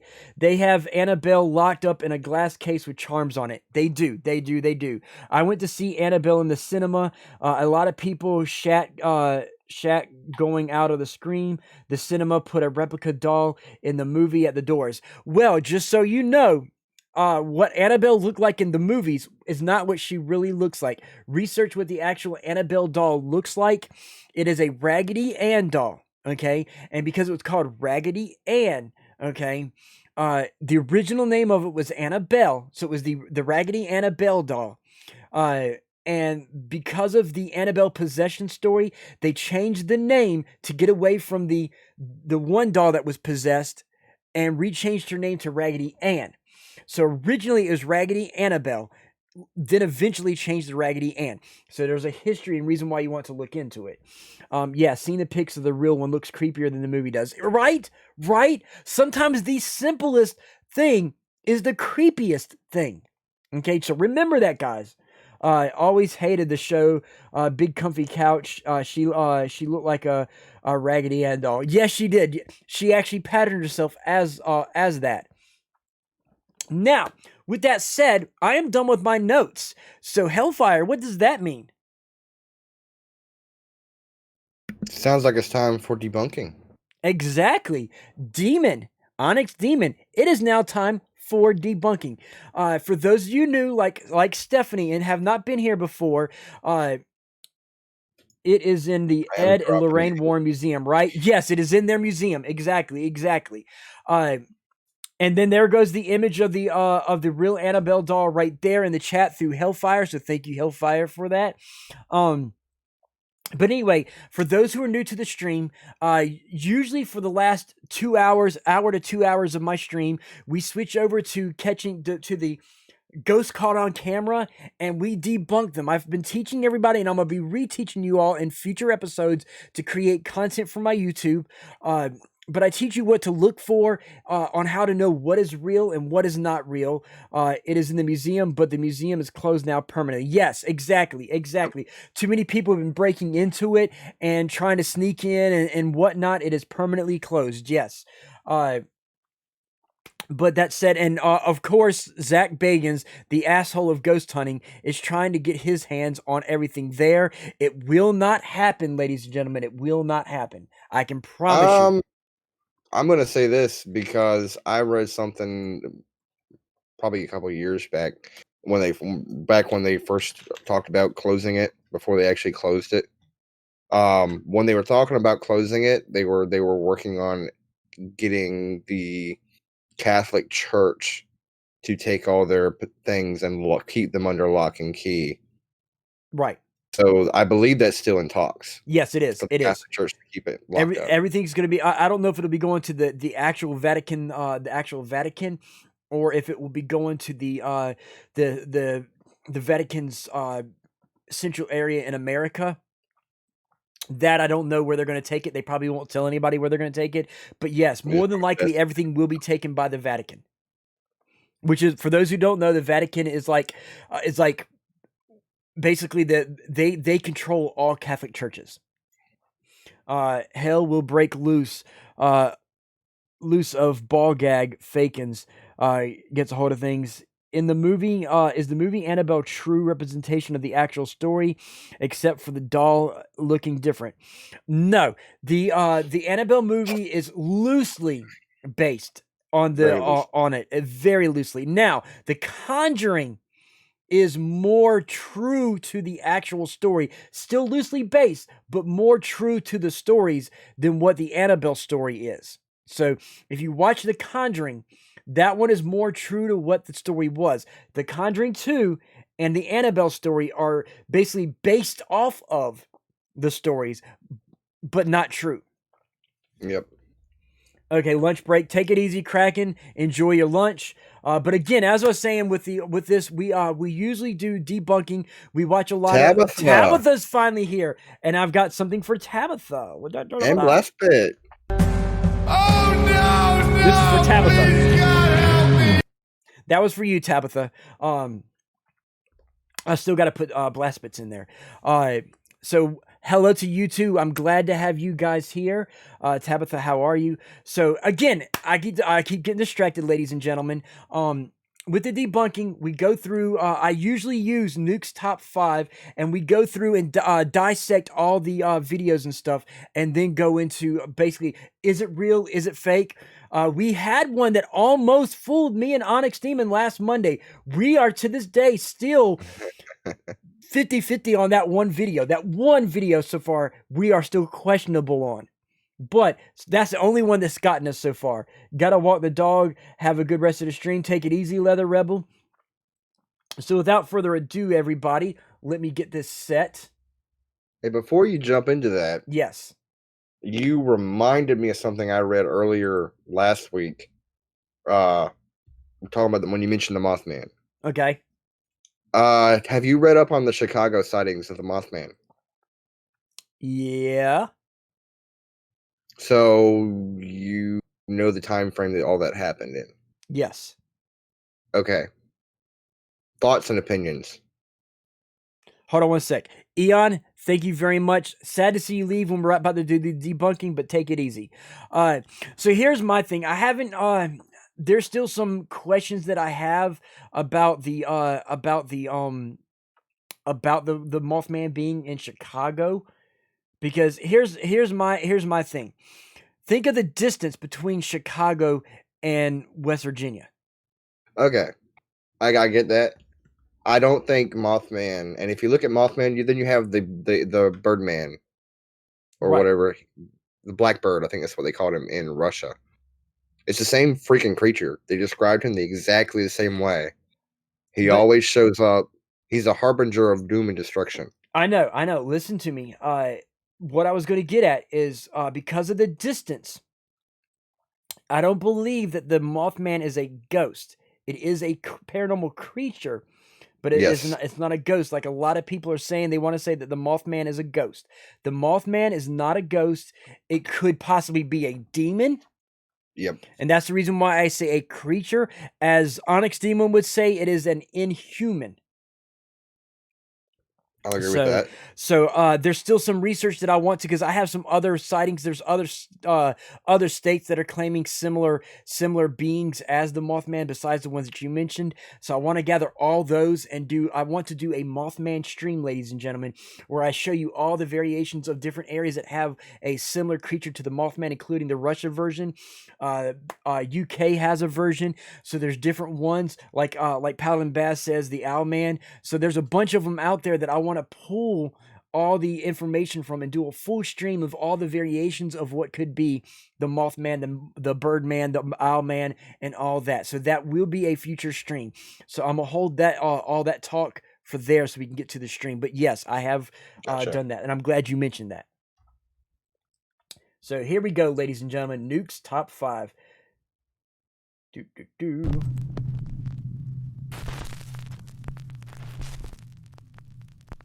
Top 5 ghosts caught on camera.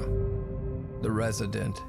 Nuke's top 5 viewer Tobias sent in a very strange video of an old abandoned cottage in Slovakia. The house is over 100 years old, and locals tell horrific stories of the tragic events that took place there. It seems that during World War II, German soldiers came to the house and took the life of the man who lived there, right in front of his terrified wife and 3 children. Cut to modern day. Tobias, his brother, and his cousin are exploring the old abandoned cottage. Then things suddenly take a terrifying turn.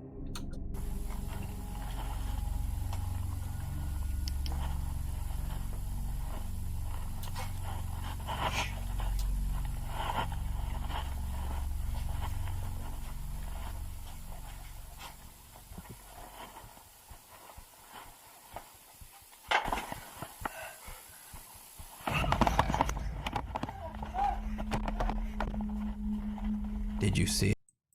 Okay, first, before we finish here, as always, people are they do that breathing before they actually see something. Then they see something, then they run. Let's see, Google Pazu and the statue of the Mothman. Yeah, like I said, I'll get into the Mothman on the next stream. A plate falls onto the cottage floor and the boys are a bit startled. But there is something else that truly terrifies them. When the footage is slowed down and brightened, you can see what appears to be the upper torso.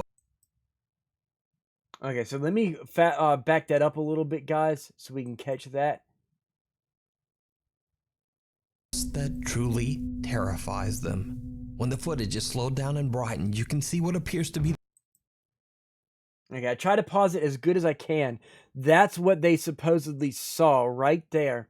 So in a minute, hopefully he'll replay it again, and we're going to take a look at that. We'll probably have to play it a few times, so be looking for that right there, guys. The upper torso of something standing in the dark. The boys see the horrifying figure and run out of the house as quick as they can. So was their frightening encounter real? Or is it just an elaborate hoax? You decide.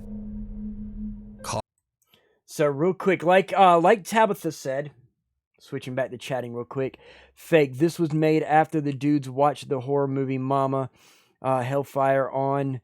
I've actually got a theory on Pazu.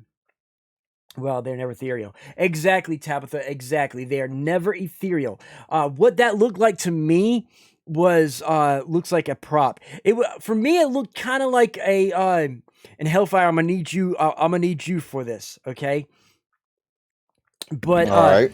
Okay, so you know how in our town we have a lot of the old school World War II Civil War era wood stoves. Yep. You know how they have those rusted pipes that come out of the wood stove into the wall up through the chimney? Yeah. Did that not look like an almost rusting metal pipe for like a chimney slue? Let me go back to it real quick so you guys can watch. That's not what I saw, but thinking about it, I could see that. Yeah. Whatever it was looked to me looked kind of metallic. Down and brightened, you can see what appears to be right there. It looked the upper metallic. torso of something standing in the dark. Yeah, to me, that looks like a doll. It looks like a doll, and it could be. It does. Yeah, a doll with eyes. So yeah, it does look like a doll. So it could be a doll. That you're right. It could be a doll. Whatever it is, yeah, I was gonna say a doll. Zozo is another demon you wouldn't want to encounter. Exactly, Stephanie. Zozo is another. And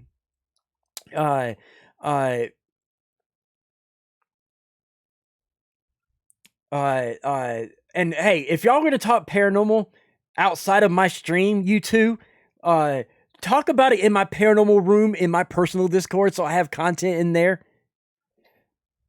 Anyway, this so far it looks like a person accidentally stepped into frame. They did. Well, see, that's the problem. Is if you look, it's on top of a refrigerator, so it's probably right here. Is probably a doll on top of that refrigerator. But yeah, it looks like it could be a doll now that Hellfire mentioned it. Yeah, that's what I'm seeing. So like, I definitely see where you thought it was like a rusted metal pipe, but to me, that looks like a doll sitting on top of the microwave. No, once you mention that, I see it. I see it. But here's the thing: whether I can't say the video was faked. I can say that it's nothing paranormal, and that yeah, they freaked out. They saw eyes. Exactly. It was two little pussy boys that got freaked out by a doll, and the eyes glowing, lighting up in the lights. So pretty much, it's not paranormal. It was a bunch of little pussies that basically, oh, I want to be a ghost hunter, so let me go in this house, and oh shit, I just shit my pants. That's so damn clean. I know. Like, the whole house looks trash, and except for the fridge and the microwave look brand spanking new. Well, I mean, come on, it's got a microwave. Like they really had microwaves in World War II to make it stand out, right? Exactly. See a horrifying figure and run out of the house as quick as they can. So was their frightening encounter real, or is it just an elaborate hoax? You decide. Next video, ladies and gentlemen, live on camera. Now, almost a year ago, I featured the story of Mark from the comically titled YouTube channel Donnie Drunkard. But don't let the silly YouTube name fool you.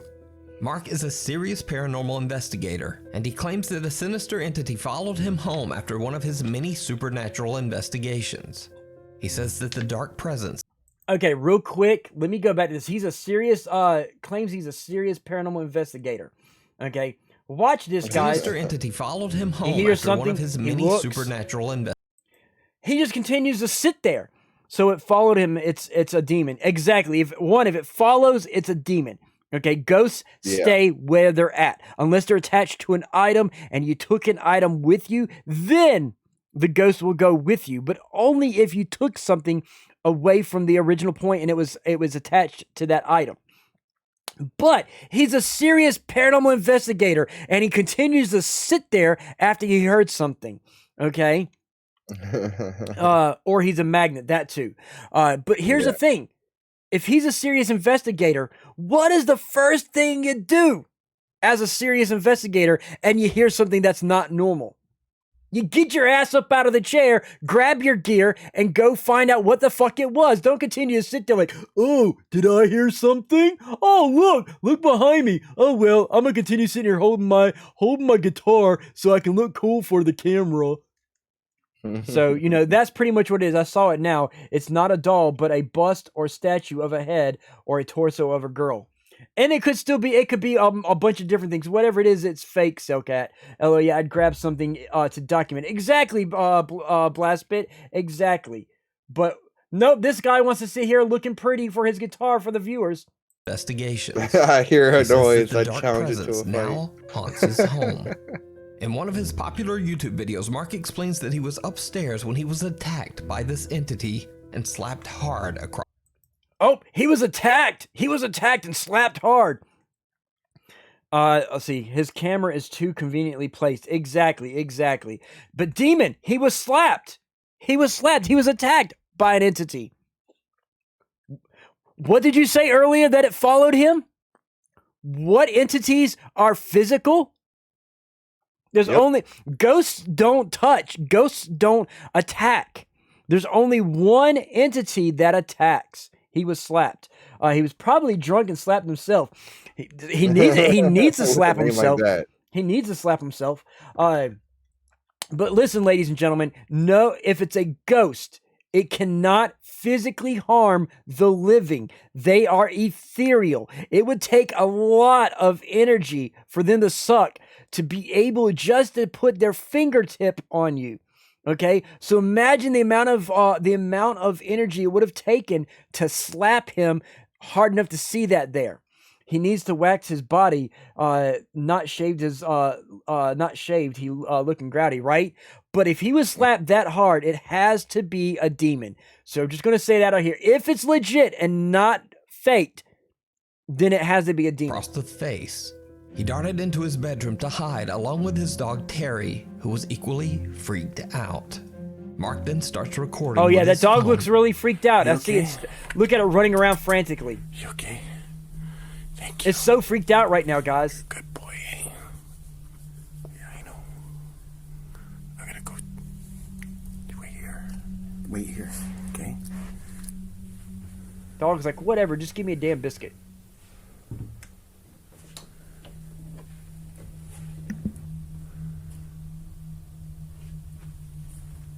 Dog says he ain't getting paid enough to act this Right? good. Pretty much, guys. I can tell you where he learned. He either learned to his paranormal investigations through either Zach Bagans or playing Phantasmophobia.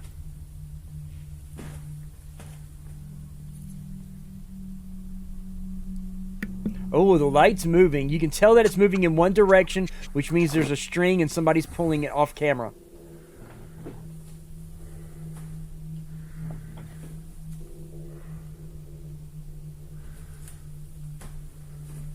Exactly, Biscuits. It's only going one way.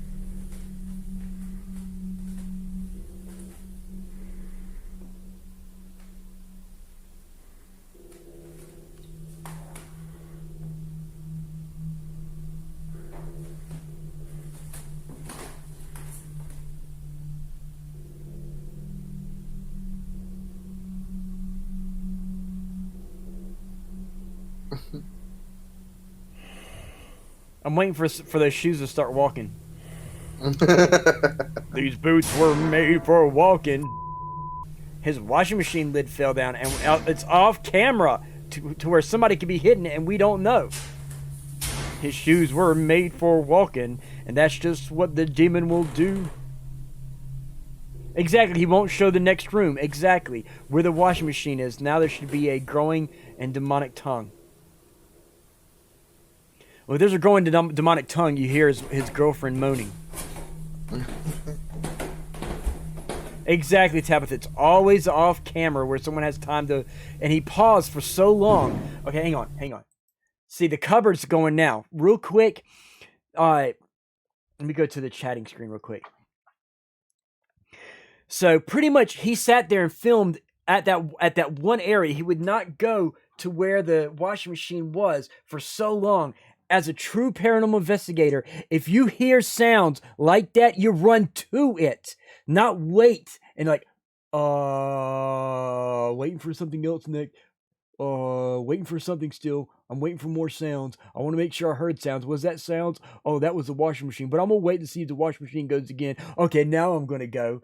You're waiting too long, which gives whoever's slamming that the washing machine time to move away. So when you come across, oh, there's no one standing there. And the same as with that cupboard that's slamming right now. Someone's in there slamming. And by the time he takes his time to get there, they have time to relocate back to I'm going to say this.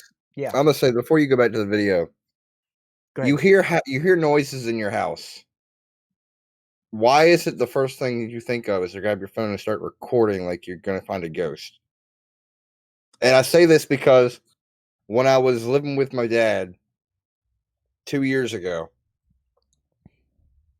he was not supposed to be home. He was supposed to be away. I'm in my room. I hear noises. I come out, and I drew on my dad because I thought it was an intruder.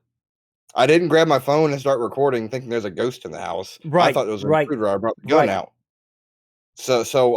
Anytime that they just bring a camera out, I'm instantly suspicious of them. Why are Exactly. you trying to record your own death? So when it comes to that same thing, I'm the same way. I'm a former officer, and guys, I'm a very experienced, years of experience as a paranormal investigator. Okay, if I hear sounds, I'm not going to instantly think, "Oh, hey, I hear someone downstairs. It's a ghost. Let me grab my camera and film for a ghost." No, I'm going to go grab for. I was told that I'm not allowed to show it on camera. Okay, for the sake of not getting banned from Twitch, I've got a certain something, okay, over there that if I hear certain noises, I'm gonna be grabbing my certain something, you know, and going downstairs ready to draw. I'm not gonna be taking my phone like, oh hey, my doorbell rang, it's a ghost, you know. So yeah, please, really, first thing you go for, oh wait, I hear a sound. I got my guitar. Oh, I hear a sound. Oh, okay, I heard sound, so hang on a second, ladies and gentlemen. Let me set my guitar down and let me go grab my phone so I can do a paranormal investigation. You know, please. We have something that knocks on the door between 1 to 2:30. Okay, door knocks. Okay, and yay for me sounds like you probably hear cussing. Exactly. Real quick, everybody. The Kraken Supply Jeff has redeemed impersonations for Zach Bagans. Most of y'all know I do impersonations. So real quick. What was that? What was that? What was that? Did you hear that? Did you feel that? What was that?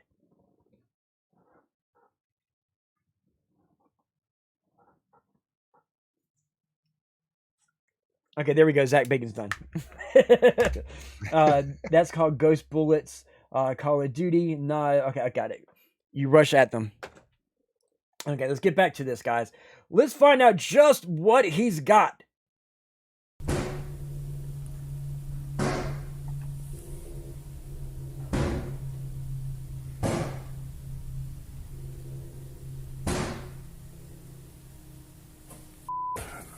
Mark retreats back upstairs, but at the exact same time, the camera he has mounted in his basement records something truly bizarre.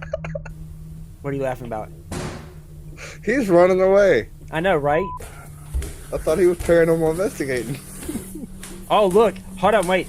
This is his basement camera that's mounted. So he has a camera mounted in his basement, like his house is supposed to be haunted, you know. Conveniently set up in a specific way, okay? Just to point that out. So just, yeah. You notice that there's 2 doors and he's aimed on 2 doors. Notice that there's 2 doors. Be paying attention. There's 2 doors.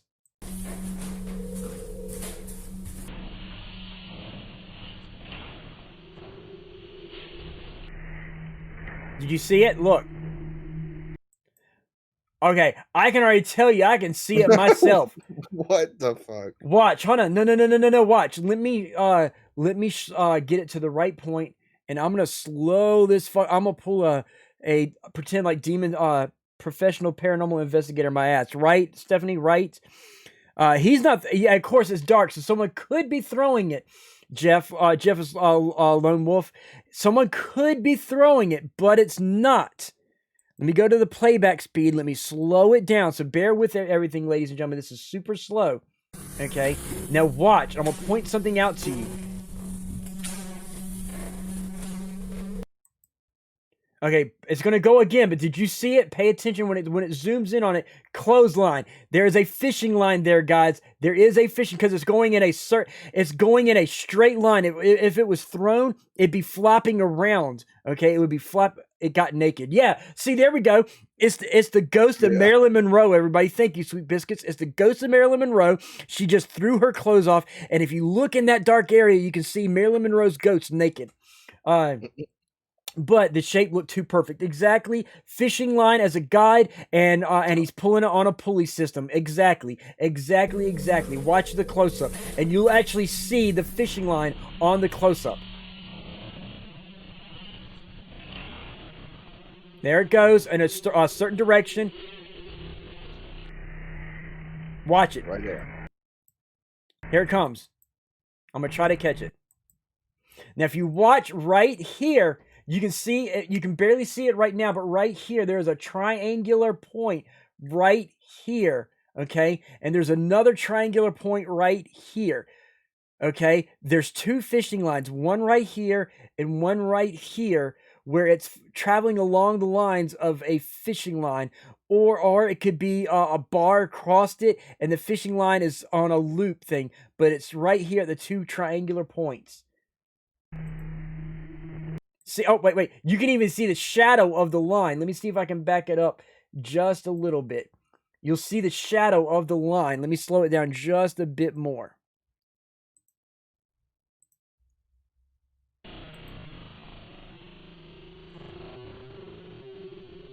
When a close-up comes up, ladies and gentlemen, you're going to see the shadow of the fishing line. Now, here it comes. I'm going to try to catch it on pause. Right here. Oh, shit. Right there. Fuck. Hang on, ladies and gentlemen. Hang on. I'll pause it again. I accidentally clicked it and went too fast.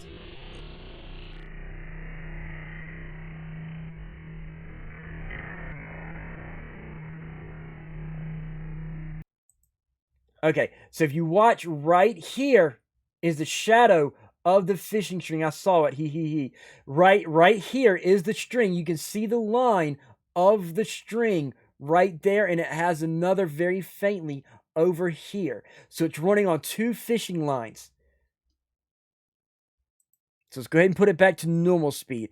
This is completely fake, everybody. Hello, Fallen One. Did it not go to normal speed?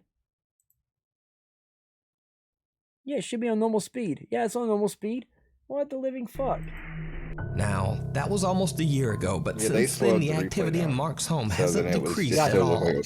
In fact, it's only gotten worse. But what makes some of Mark's newest captures so compelling is that they were captured live on stream.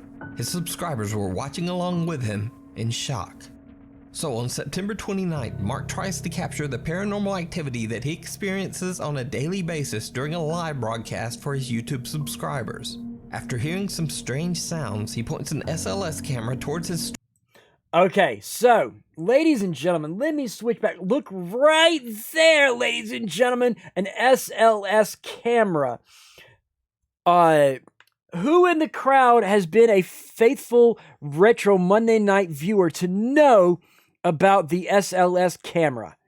Hellfire? I know what you're getting at, but I'm waiting for the people. Okay, I'm gonna switch back. Yeah. He said an SLS camera, which is this one here is it's an Xbox One camera. Okay, switching back to chatting screen. Ghost Adventures are us right there. Exactly. Yes, a staged event so something was paranormal can happen.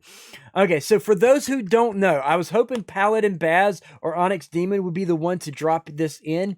The SLS camera is the worst ghost hunting equipment you can use. Okay, in my field of experience, my field of knowledge, and I pretty much can call myself an expert. Okay, I don't know what y'all would call me, but I would call myself an expert. Hellfire, what would you call me? An asshole. An asshole. Okay, that works too. That works too. Yes, I am an asshole. I'm an expert asshole. The SLS camera does not get anything paranormal at all, ladies and gentlemen. It uses a term that I sometimes can pronounce and sometimes I can't. And Paladin Baz has to see. Sorry, I was in the kitchen. Okay, so real quick, Onyx Demon. He, for his live stream, because a lot of live people caught it, he decided to use an SLS camera. Look, right there. Xbox One camera, SLS camera system right there. Okay? And I had asked Onyx Demon if anybody knows what the SLS camera means in the field of paranormal activity or paranormal research. Anytime somebody uses in paranormal research, if they use the SLS camera, they are not professional. They are fakes. They don't know what they're doing. They need to stop doing it because they think, oh, they used it on Ghost Adventurers, so I'm going to spend the money and buy it and use it too and get me some ghosts. You know, the SLS means low budget junk. They don't hold contrast and shadows. Exactly. And because they don't hold contrast and shadows, you get what's called pareidolia, which is a mental optical illusion where your brain sees patterns into things. Well, just like your brain sees patterns, if you look into linoleum floors and rugs or look at shapes in clouds, the SLS camera is seeing the same, is seeing pareidolia, where it's seeing patterns. So it's recognizing patterns as being a body. Okay. And I showed earlier in the episode, I showed a video where a guy was wearing a pair of basketball shorts and they recognized his crotch as being the head of a ghost. So his crotch, okay, is the head of a ghost, and the ghost lives in his shorts, ladies and gentlemen, because the SLS camera saw it as a ghost. So in his shorts is a ghost. He has an entity in his shorts, ladies and gentlemen, because the SLS camera saw it, and it has to be legit. So he's got ghosts in his pants, guys. So that said, anytime somebody in paranormal research uses the SLS camera, it automatically debunks anything they use. All their evidence is instantly contaminated and unusable. It is not accredited. Any true parapsychologist or paranormal researcher who is legit and knows what they're doing, do not use the SLS camera. Let's get back to it. Hold on. Here's my gripe with this here. Hear me out. I'm listening. I'm hearing you out. An Xbox 360 Kinect camera runs at 480p. Yes. You ain't getting shit captured on it. Well, no, Onyx Demon, you are getting shit captured. That's exactly what you're getting. Shit. You're getting shit. I mean, pretty much with the SLS camera, you're getting shit. Granted, at 480p, shit might look like chocolate. So, well, or chocolate might look shit. Or yeah, there you go. So either way, and the problem is we won't know because the camera's so piss poor of a camera. We won't know if it's shit or if it's Hershey Kisses. Yep. Have a Mars bar. Exactly. No, see what it is, Demon? It is a chocolate bar. It's a Snickers because that ghost needs to eat something because it's not itself. So it needs to eat a Snicker bar to be what it really is. Okay, let's get back to this bullshit. Storage closet in the basement. Now take note as you watch this video that the SLS camera image is actually flipped from left to right. As you can see, the poster that is on the right side of the wall appears on the left side on his screen. Likewise, the door that is on the left appears on the right. So with that said, Mark captures something live on camera that is downright chilling.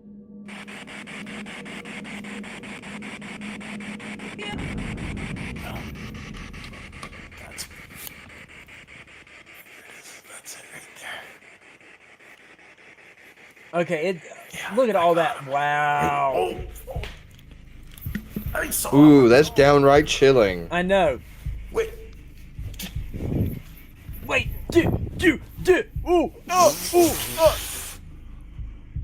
Go ahead and have your orgasm, right up motherfucker. above me. Right up above me. Right up above me. Did you see Oh it? my god. Mark live streams as his SLS camera locks onto some strange shape or pattern from somewhere inside his dark closet. He then jumps away as he is startled by something so quick that it was barely caught on camera. When the footage is played back and slowed down, you can see a bizarre dark shadow or shape quickly moving from the closet area and disappearing out of sight. It's the His same live thing that was audience is coming out of witness the to other bizarre closet. event and immediately comments. So, cut to almost 2 weeks later. Mark heads back down into the basement and sets up his SLS camera in another attempt to capture whatever it is that appeared in the closet. Once again, the entire experiment is filmed as it happens and is broadcast on live stream. Are you a little girl?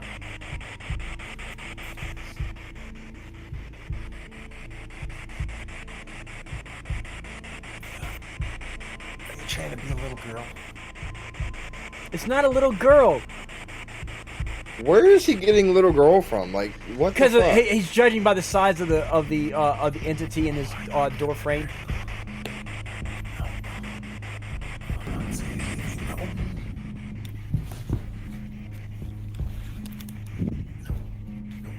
It's all staged. Around 41 minutes in, a large dark master Let me go ahead shadow and pass- seems to let me quickly pass this move guy. into the closet doorway. Anything that you think should be included in the top 5, contact us at nukestop5@gmail.com. Animal Instinct. Okay, so real quick, let me explain this to you guys real quick. When it comes to these type of paranormal, most of your paranormal, your ghost hunters on YouTube and TikTok, they are to ghost hunting what your ASMR streamers are to streaming. Okay, they are using tricks to get views, so that the more views they get, the more money and attention they get. Okay, so technically he is a paranormal slut. Okay, he's fishing for customers. He's fishing for views. You know, plain and simple. Plain and simple. He is the ASMR streamer of paranormal investigations, like a lot of them. It's all about the views, creating content. He's a content creator. He's faking shit to get views. Boop. That's it. Done and over with. Let's see. Allow slut is too good for him, so I debunked that by buying garbage Xbox accessories. Exactly. Dark Shadow, come on. Exactly, Biscuits, exactly. Let's get back to the next one, guys. Let's get back to the next one. And hit play. The Country Hotel in Dernbach, Germany was originally built as a small country inn over 300 years ago. From the beginning, it had a very creepy past. Evidence was found that during the 17th century witch trials, 2 alleged witches were sentenced and burned on the land where the country inn was built. Now, unfortunately, online records of the hotel are nearly non-existent. But over its 300 years in business, the country inn has had a constant stream of thousands of hotel guests. So one can only imagine all the tragedies and misfortunes that could have taken place within those hotel rooms. After a sharp downturn in business, the country inn went bankrupt in 2008. It has remained empty for the last 12 years. The popular German ghost hunting team Die Geisterakten, which translates to the Ghost Files, are given permission to stay overnight in the large hotel to do a full 2-part investigation. Team members Julia and Daniel and their little dog Libby sit down in the reception area of the hotel to do a spirit box session. They definitely get a response, but it's not the one they were expecting. You said pause it? You said pause it? Hellfire? Yeah. You said pause it? Okay. So, can you hear me? I can hear you. Go ahead. Okay. 10 to 1 odds. I don't know when this investigation, and I'm putting that in quotation marks, even though people can't see me. 10 to 1 odds. This hotel will open back up shortly after the investigation. Yeah, it did. It did. So this it's a promotional thing. Yes. So pretty much this happened this was done like last year, and the hotel is now actually open. What I say? Promotional shit. Yeah, exactly. It's promotional shit. It's like I told you, usually with ghost hunting, people do it for advertising or for views. Basically the hotel people wanted to reopen. They needed some kind of stunt. They contacted these people to stage a ghost hunt. So we can already guarantee that this is going to be staged. So let's go ahead and get going with. We'll skip this crap then. Well, no, let's go. Let's see how good their stuff is. Mit neuen Lautsprechern. Ich hoffe, der klappt. Das wird wahrscheinlich jetzt ein bisschen laut. Oh, by the way, they're using a FM based white noise generator, Frank's box or Spirit box. As we know, there's a lot of radio stations in Germany, so they're gonna pick up a radio broadcast straight out. That's done and over. And yeah, watch the dog.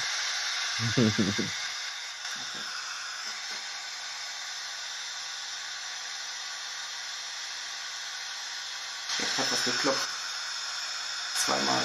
So wie so ein Klopfen. Es ist keiner an der Tür. Nee.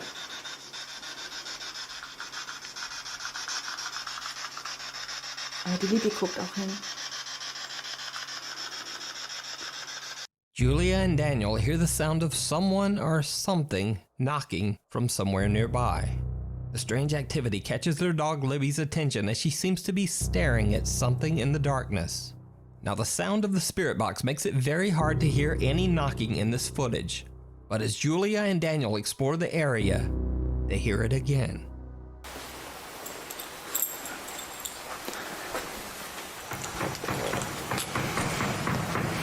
Da würde ich jetzt mal gucken gehen, was das war.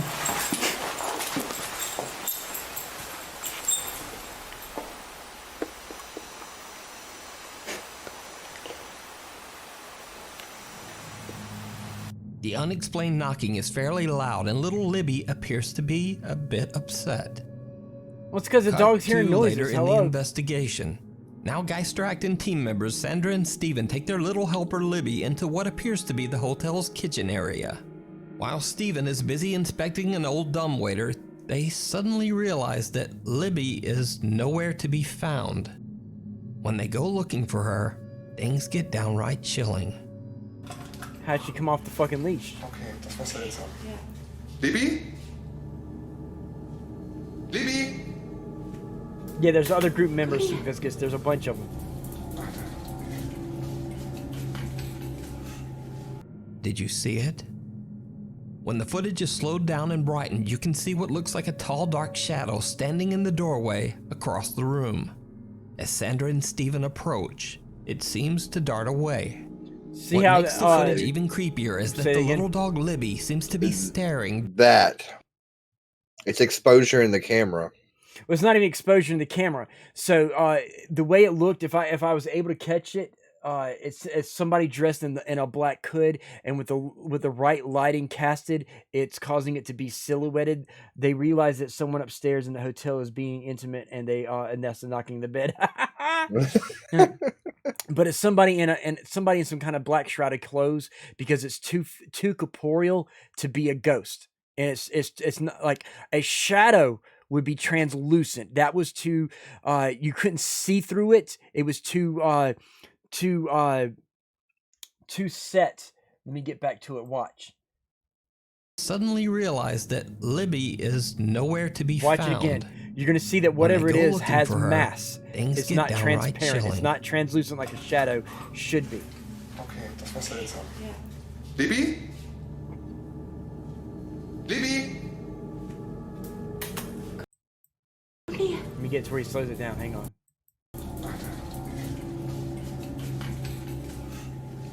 Did you see it? When the footage is slowed down and brightened, you can see what looks like a tall, dark shadow. So see right there, ladies and gentlemen, it is a figure, and it's got dark blacks. I don't see shit. LOL. If you look right there, it is a dark figure of some kind. The dog does see it, but because it's so blurry, I can see it a little bit different on my side than your side. They were wearing one of those black suits like the blue guys. Exactly. They're wearing some kind of black suit. So she's actually looking at someone, and because of that black suit, the material that it's made of, which is spandex, it soaks up light, making it darker. So it's going to appear even blacker than normal, but it's not translucent, because when it disappears, there's a poster behind it. You cannot see the morph suit. Yes, Paladin Baz, a morph suit. You can't see through it, and there's an actual poster behind it. If it was a shadow mask or ethereal, you would be able to see through it and see that poster. You cannot see nothing through it. Standing in the doorway across the... See that little white area right there, and how it has the line right there? You would have seen that through it and seen a split between it, and you couldn't. So whatever it was blocking light, and what the light wasn't going through it. So as such, it's corporeal, not ethereal, which makes it fake right then and there. The room. As Sandra and Steven approach, it seems to dart away. And you notice that it darted to the left really quick. If it was a ghost, why does it have to dart away?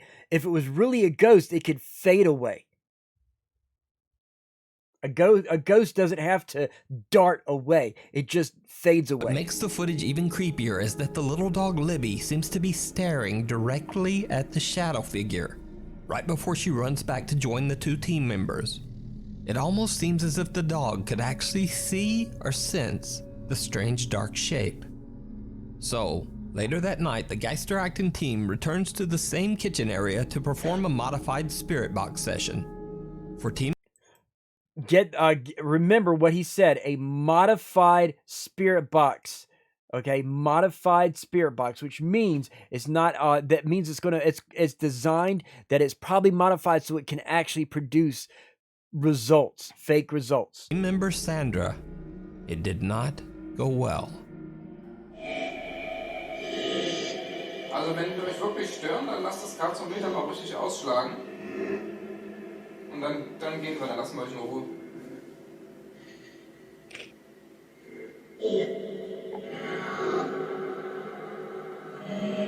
Und jetzt das K-Meter schon voll ausschlagen lassen, sonst gehen wir nicht. Sonst nerven wir euch die ganze Nacht.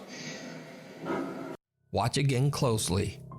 Sandra says that she felt a very strange feeling coming over her. She moves away, feeling too uncomfortable to remain in the same spot. Later, when they look back at their footage, they realize that something seems to be right beside Sandra. So right there, if you watch it, there's a shadow that forms and then the object forms. So how can a shadow mass produce a shadow? Hellfire? It can't. I thought you were asking a proverbial question. No, I was actually asking a question. So as Hellfire said, welcome back, Stone Demon, welcome back. So as you see, a shadow mass cannot produce a shadow. So for something to be a shadow or ethereal, light passes through it, which means it will not produce, exactly, it never will. Because light passes through it, through a shadow cannot produce a shadow. So I'm going to step that back just a little bit so you can see what they're doing. Later, when they look back at their footage, right up here. They realize Shadow. that something seems to be Object. right beside Sandra. Shadow what appears again. to be the same shadow figure they captured earlier reaches out Shadow. for Sandra and then Object. simply Shadow. disappears into thin air. So did the Geister Acting team capture a real ghost on camera? And did cute little Libby actually see the shadow figure? No. Let me know what you think. You can check out the full fake. two-part investigation of Country Inn over on the YouTube channel, The Geister Acting. Camera He shy. faked her Aston. TikTok user Able3E from Wescott, Texas says that his friend Manny recorded this. Alrighty, ladies and gentlemen, once again, step right up. Who can answer this question? We have a TikTok streamer. What does TikTok spell in the world of paranormal? Let's see who could answer. Come one, come all. Answer I'll give you all a hint. It starts with F. It ends with E. There we go. Four-letter word. Automatically BS, fake, crap. There we go. For those who are new to the stream, TikTok equals automatic fake, automatic BS. We already know, right? Just from knowing it's TikTok, it's a guy trying to get views. Let's get on with the show, ladies and gentlemen. Bizarre footage on his security camera at around 4 o'clock in the morning. The camera is facing the fenced-off backyard of a long-abandoned house. When he shares the CCTV footage on TikTok, viewers are shocked.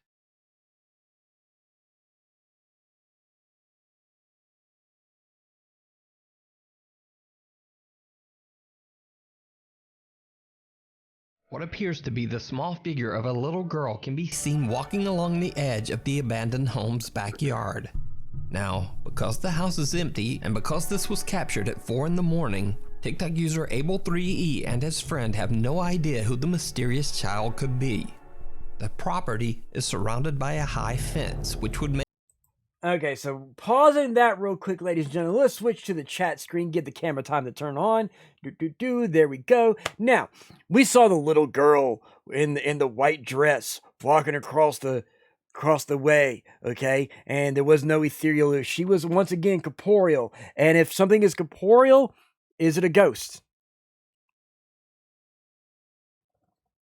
If something is corporeal, is it a ghost? Sorry, tried to make a parody to Kesha's TikTok. Got you, okay.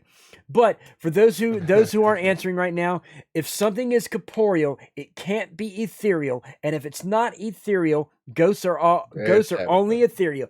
Thank you, Tabitha. Voice of reason right there. If something's corporeal, it can't be ethereal. Ghosts are ethereal. Demons are corporeal. Yes, they are. But here's the thing. Would that little girl walking across the screen be a demon? Or would it be just his little daughter that he had staged to walk across the camera? With it being a TikTok viewer, more than likely the explanation is that it was his daughter walking across this field. Now, had he not been TikTok and it been just some random person filming something for YouTube is 50-50, so there would be the possibility it could be real. But with it being TikTok, it's his daughter. Let's get back to the thing. Those people who did the projection of the little girl at Disney did a better job. Exactly, Jeff. Exactly. Let's get back. Make it extremely difficult for anyone to enter the backyard, especially a child in the dark at 4 a.m. Since this one video, nothing strange has been spotted on the security camera. So is this a real child ghost caught on camera? Or is it just an elaborate hoax? You decide. You decide. The House of Secrets.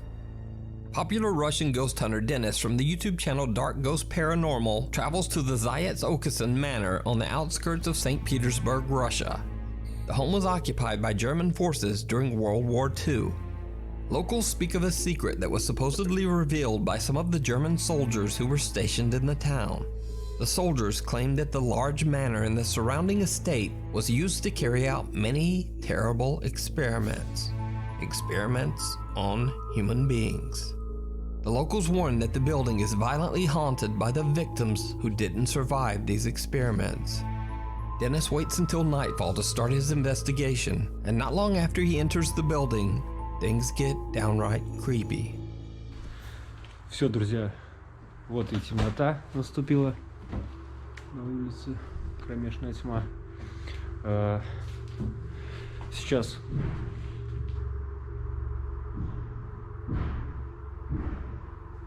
So he's hearing footsteps walking. He could have somebody there walking upstairs. не успел зайти. Либо здесь кто-то есть. Хотя я шел, света не видел, фонариков ничего.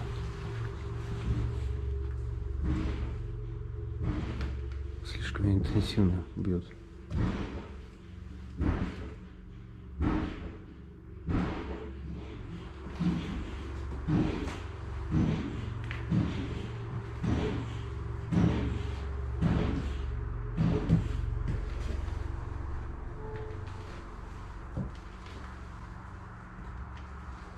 And it mysteriously stops when they get to the top. Oh, no. Okay, real quick, K-Bear, if you're still here, now it sounds like someone may be having sex in there.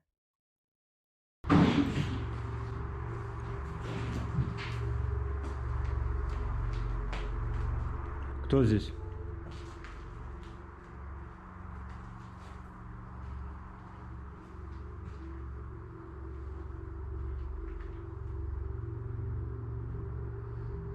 Кто здесь?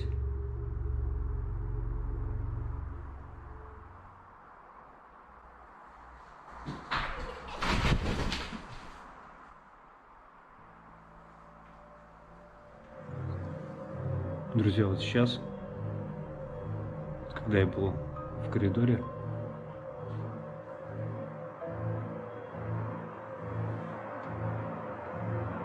здесь будто бы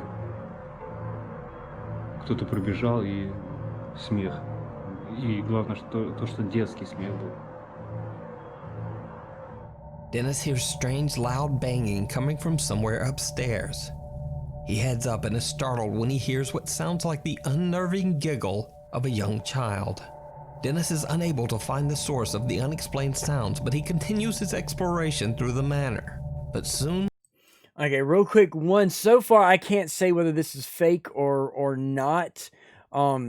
Sounds are hard to debunk because I have no way to make any kind of evidence. It didn't sound digital, at least the sounds didn't, so I can't say it was digital. But always the kids' laughter, right? But I will go to say this. Yeah, I'm right now. I want to say it's fake. I don't know. I'm gonna give this a chance.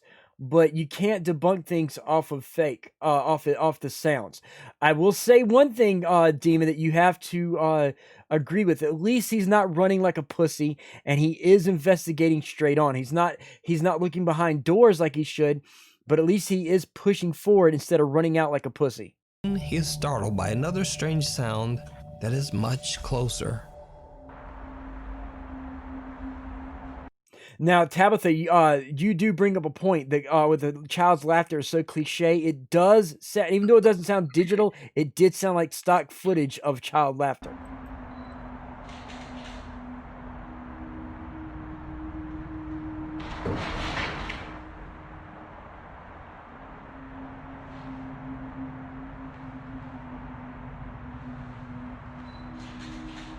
He's got a camera with a flash, which is actually unprofessional.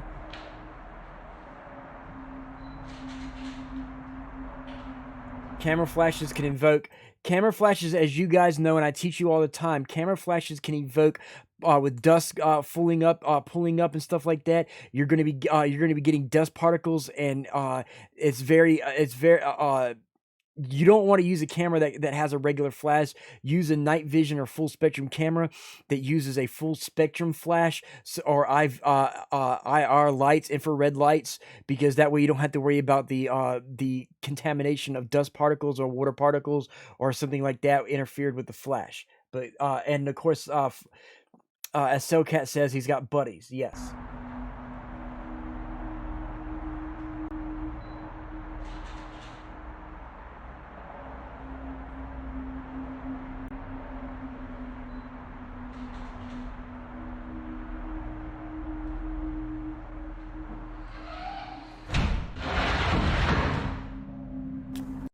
Okay, real quick, guys, real quick. Right there. Let's watch that damn door again. For those of you new to my stream, real quick, and we're going to play it again real quick. When the door closes, okay, and the chairs move, notice how they move. Okay, I'm doing good, enjoying stream. That's awesome. In a prior episode, I myself and Hellfire taught you guys how to tell if a chair is moving by fake or real. Hellfire, would you like to give a brief recap as to how to tell?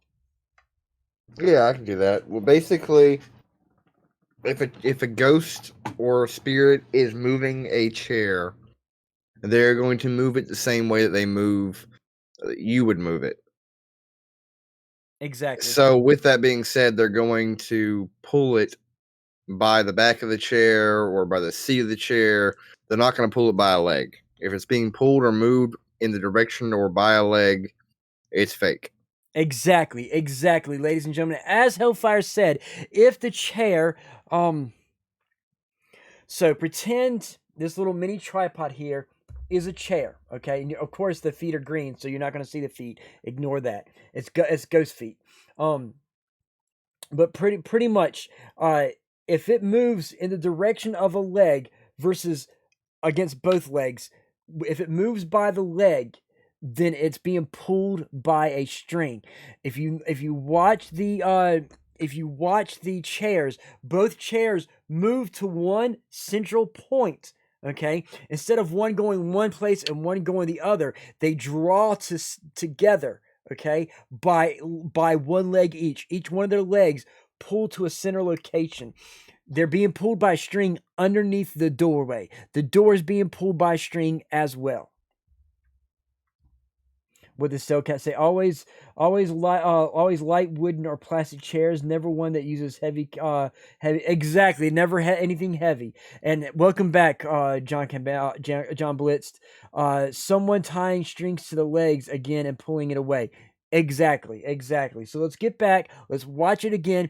Knowing about the string pulling and the leg theory, pay attention to both strings. Remember, two different areas coming together. Instead of two chairs in the front going straight, for some reason it's two areas drawing to a center location, i.e. a triangle focal point versus straight on in a parallel direction. Let's get this going again, guys, so y'all can watch it. He moves in, and as soon as he gets fully in, the door is going to shut. And notice that they move at the chair moves at the leg. The door slams shut behind him, and two small chairs slide towards the door as if pushed by some unseen force, seemingly trying to block his exit. Oh! Did y'all see Behind that? Dennis is another staircase. Hold on. Where's it at? So he decides to climb the stairs, pushed by some unseen force. Watch this. Do y'all notice this chair right there? Not only is it being pulled by a string, look at this chair here versus this chair here. Hellfire, finally a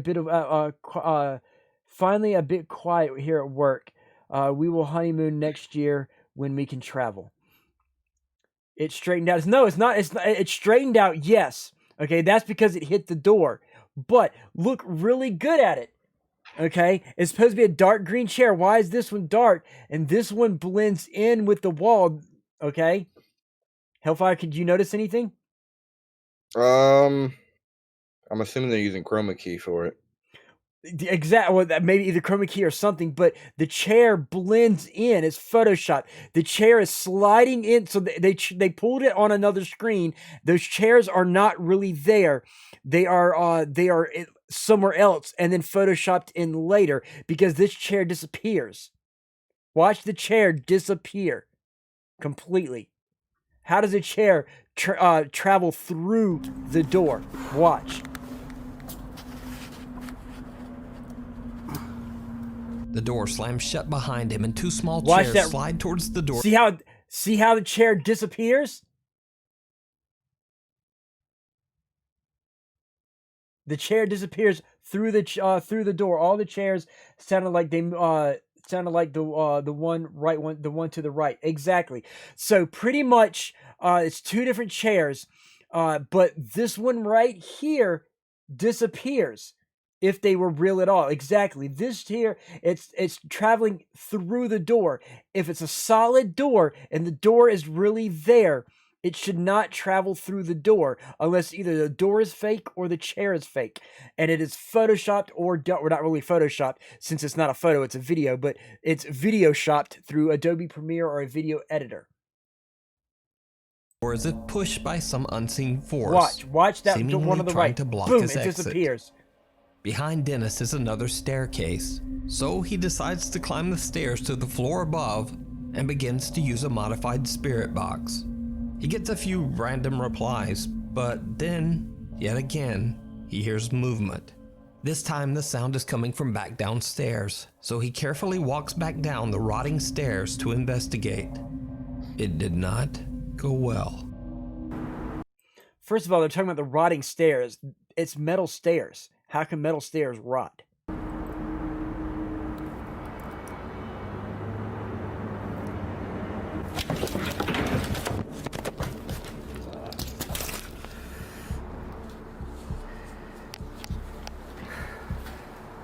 Спину пихнул.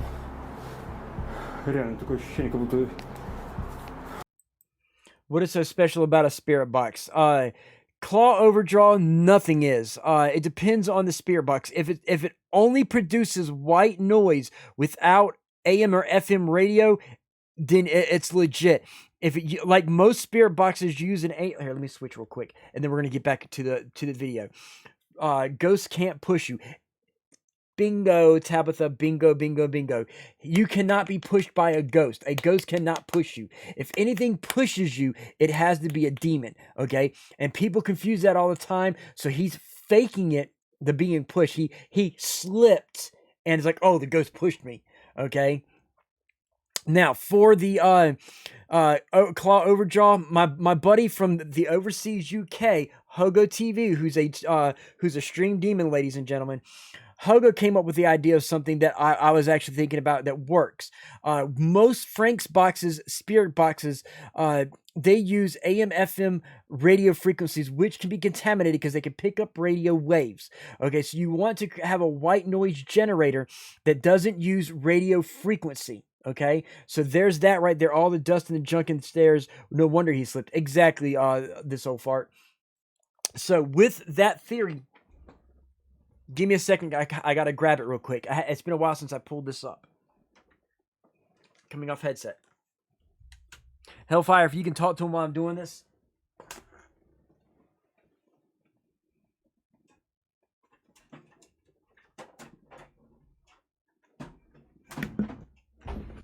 Damn, I step away for 1 minute and come back and Retro's gone. Say that again. I couldn't hear you. There he is. Yeah, I told you talk for them. I had to grab something. So, Claw Overjaw stepped away. It's okay. So Claw Overjaw was asking about the synonymous what was so special about the spirit boxes, and I was telling him that the spirit boxes or the Frank boxes uses AM/FM radio frequencies to generate the white noise, and people will sometimes hear the radio broadcast like, oh, we got a voice, we got a sentence, when it's using they'll hear like this, that, of, for, to from different radios, and they'll be like, okay, it'll be like a girl's voice, a guy's voice, a kid's voice, a girl's voice, a guy's voice. It'll be different voices, and it forms a sentence. And they're like, oh, it said this, here, that. So this, here, that, what? You know, it makes no sense. You went retroactive, and Hellfire were already gone. Yeah, right. So just eating lunch. So anyway, he must have stepped on a crack on those rotten steps. Probably so. Now, with paranormal investigation, something that I'm waiting for it to come in, and it hasn't arrived yet, but this is just to give you an idea. Okay, this old school boombox radio TV here uses analog signal. It cannot pick up anything whatsoever. Using the antennas and stuff, I'm getting one that is only a TV, and I'm taking the antenna off, so it does not have an antenna at all. It only goes through VHF or UHF, okay?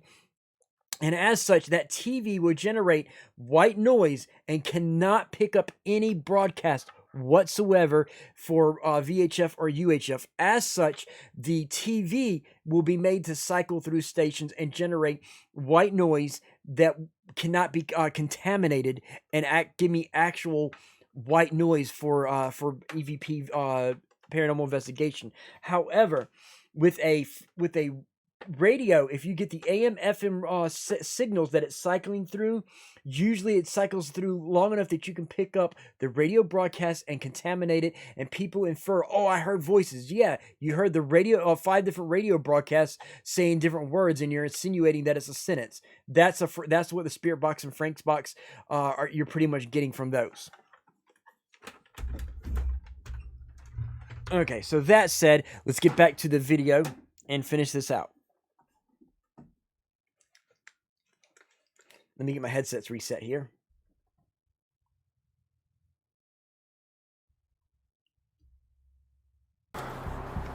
Охренеть. Этот свет.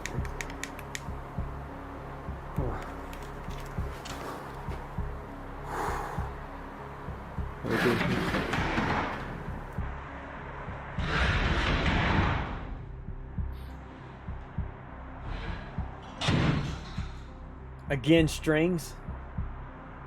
Notice that he's right there at the door when they open up. Something seems to violently push Dennis down the stairs. Shortly thereafter, the chairs that were shoved against the door earlier now slide away on their own, and the door opens, almost as if something wants him to leave. While he Dennis was feels like upstairs someone filming, is someone else running came around the downstairs mansion, and he and put continues the his strings quest on the to find opposite side. answers to the strange, unexplained events. Okay, so anyway, pretty much what you saw is while he was doing his investigation on the other side, and while he was being pushed by a ghost, whoever was with him was on the other end tying strings around the other legs and on the doorknob so they can pull the chairs and then pull the door off camera. So again, it's the reverse of what they were doing. So yeah, that's pretty much it. And I got a bunch of y'all still with me. Let's see who is here. Fitness gamer. Who's streaming? Are you going to stream tonight, Hellfire? Yeah, that's why I keep stepping away. I'm trying to get set up. Okay. So that said, let's see. If those chairs were real, it's funny how they moved it at the legs first. Exactly. They moved to the door at the leg, and they moved away from the door at the other legs. So good catch on that. This old fart. This guy wants him to leave. The guy wants him to leave. He wants himself to leave. He's just doing it for pretty much for views. Now, how many of you are still actively here? You inspire me to get into ghost hunting and paranormal studies. Hey, Tabitha, I'm always here. I've got books on it. I'll be glad to give you some of my books. I'll be glad to get you going. I want to create, if you look right down here, my Reapers, I want to get that going. I really want to get Reapers going, okay? So I really want to form that. I want to get my my paranormal travels going. The downside is right now is it's going to cost a lot of money for me to do the travels. I'm working on getting the money to set for myself and Hellfire to travel. So all we would need to be able to do the travels pretty much is gas money and food money. Once we can figure out how much it would cost for us to drive, either drive or take planes or something like that, or buses or whatever. I'd rather drive so I can carry my equipment versus planes and stuff. But how many books you need? LOL. I have a few. I have quite a lot. I have all the Cintiq's books. I have all his. I would love any books recommendation. This so far, if you join my personal Discord, I have a room for paranormal. Tabitha, same thing. Join my Discord. I have a paranormal room. Feel free to post links to stuff and put stuff there. I'll post my stuff there as well. We can get the Reapers going. I've got forums as well. Like I said, I would really like to get this going and back to work. Take it easy, Claw. But I really want to get this going so that myself and Hellfire can travel to you guys. Would you write a book, RetroActive, about your hunting? Believe it or not, John Blitz, an author friend of mine, has suggested for me to write a proper, real how to ghost hunt or how to ghost hunting book. So I will be working on creating a how to ghost hunt book. It's in the works. But I really want to get me and Hellfire traveling to some of you guys to do the live ghost hunting streams with you. So get into my personal Discord, join it. If you need the links, hit myself or Hellfire up. We will send you the personal links to get you into it. So hit us up in Discord messages. I'll get you invited in, and we'll get the Reapers going. I really want to get it going since since this so far is into it, Tabitha's into it. I want to get you guys going. So let's do it. Let's do this. So definitely. Let me try to see if I can get an invite link for everybody again. Bear with me, ladies and gentlemen. I'm going to get you a Discord invite link again to my Discord.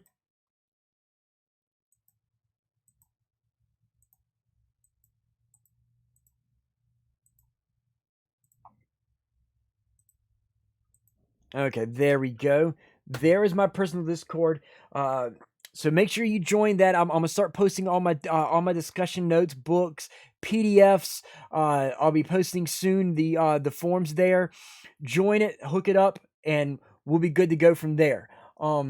This so far, I'd love to get back into it, and the right people in retro. I know you're one of them I would investigate with. Hey, this so far, something that I'm trying to do is I want to do live stream ghost hunts. Okay, the concept is on Sunday nights. We'll go and do the paranormal investigation on on y'all's channel, on all the streamers' channels. Okay, and then after we do the reviews Monday night, we'll stream on my channel showing the reviews of the evidence that we found. So that's the whole concept of it. It will be called, as you see here, Retro Paranormal Research Society, otherwise known as Reapers. So yeah, I'm gonna be working on using my my tools. I got media tools as far as a 3D printer. I've got a laser etcher. I've got a vinyl printer and a bunch of different things. Even got an embroidery machine that I want to make embroidered patches like that, stickers like that, that most of the members will have, so we can actually have patches and forms. And since I've got a sponsorship with Ghost Stop, ladies and gentlemen, I am actually not an affiliacy. I am sponsored by Ghost Stop. They send me once a month. They send me gear whenever they get new gear and stuff like that. I'll be collecting all this gear. Oh, I just lost somebody. I think that was Hellfire. Hang on. Yep, Hellfire dropped. Having tech issues. Okay. So he's having tech issues, but I have a 3D printer and a laser engraver.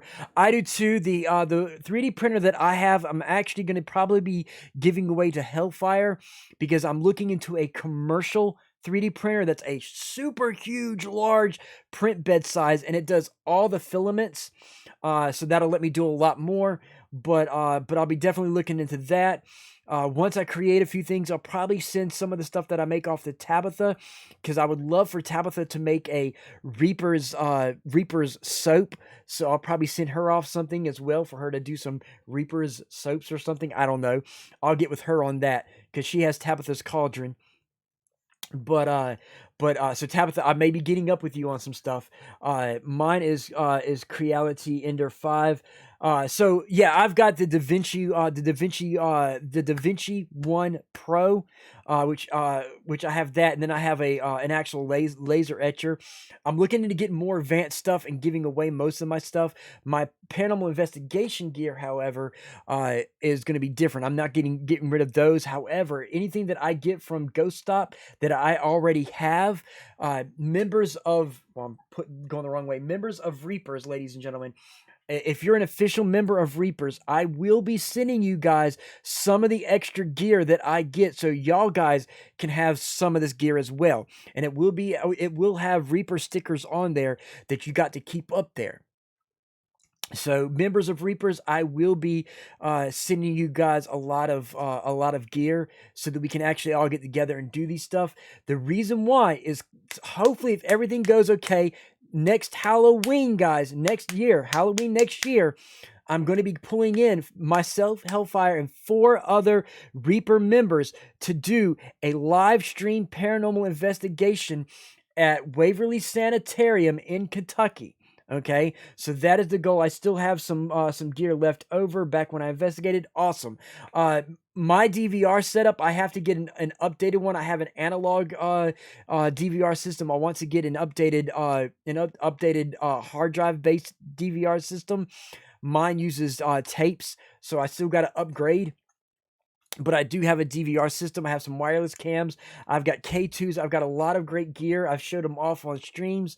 But that said, like I said, I want to get together and do the live stream ghost hunt from Waverly Sanitarium. That's going to be a day-night deal. We're probably going to stream early morning on a Sunday till the wee hours of Monday morning.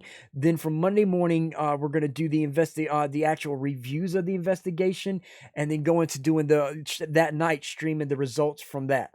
I can't wait to see that. I can't wait to get it started. The only thing holding me back right now is having places to investigate. I've got to get some places local here until the COVID stuff goes off and until I can save the money to pay for the gas to travel to other people.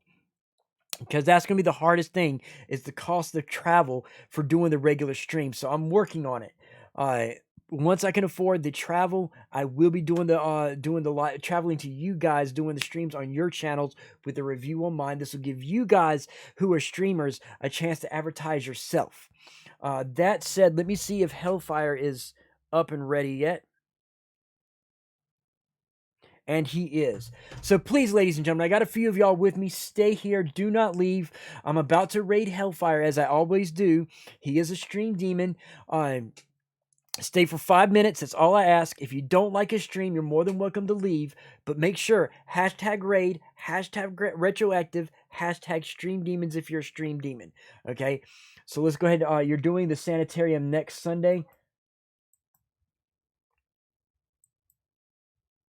Oh, no. I'm doing on next Sunday. We're going to do next Sunday. No. So, Halloween of next year, K-Bear, I'm going to be going to a Waverly Sanitarium, and it'll be done. It'll be Sunday night next year, Sunday night on the Sunday before Halloween. It'll be a Halloween stream. So the Sunday, whatever Sunday is around Halloween of next year, we're going to investigate Kentucky, the Waverly Sanitarium in Kentucky, and then that Monday we're going to do the reveal of what we do from there. So anyway, I don't know about that guy, right? So anyway, ladies and gentlemen, I'm going to go ahead and raid Hellfire. Let's get this going.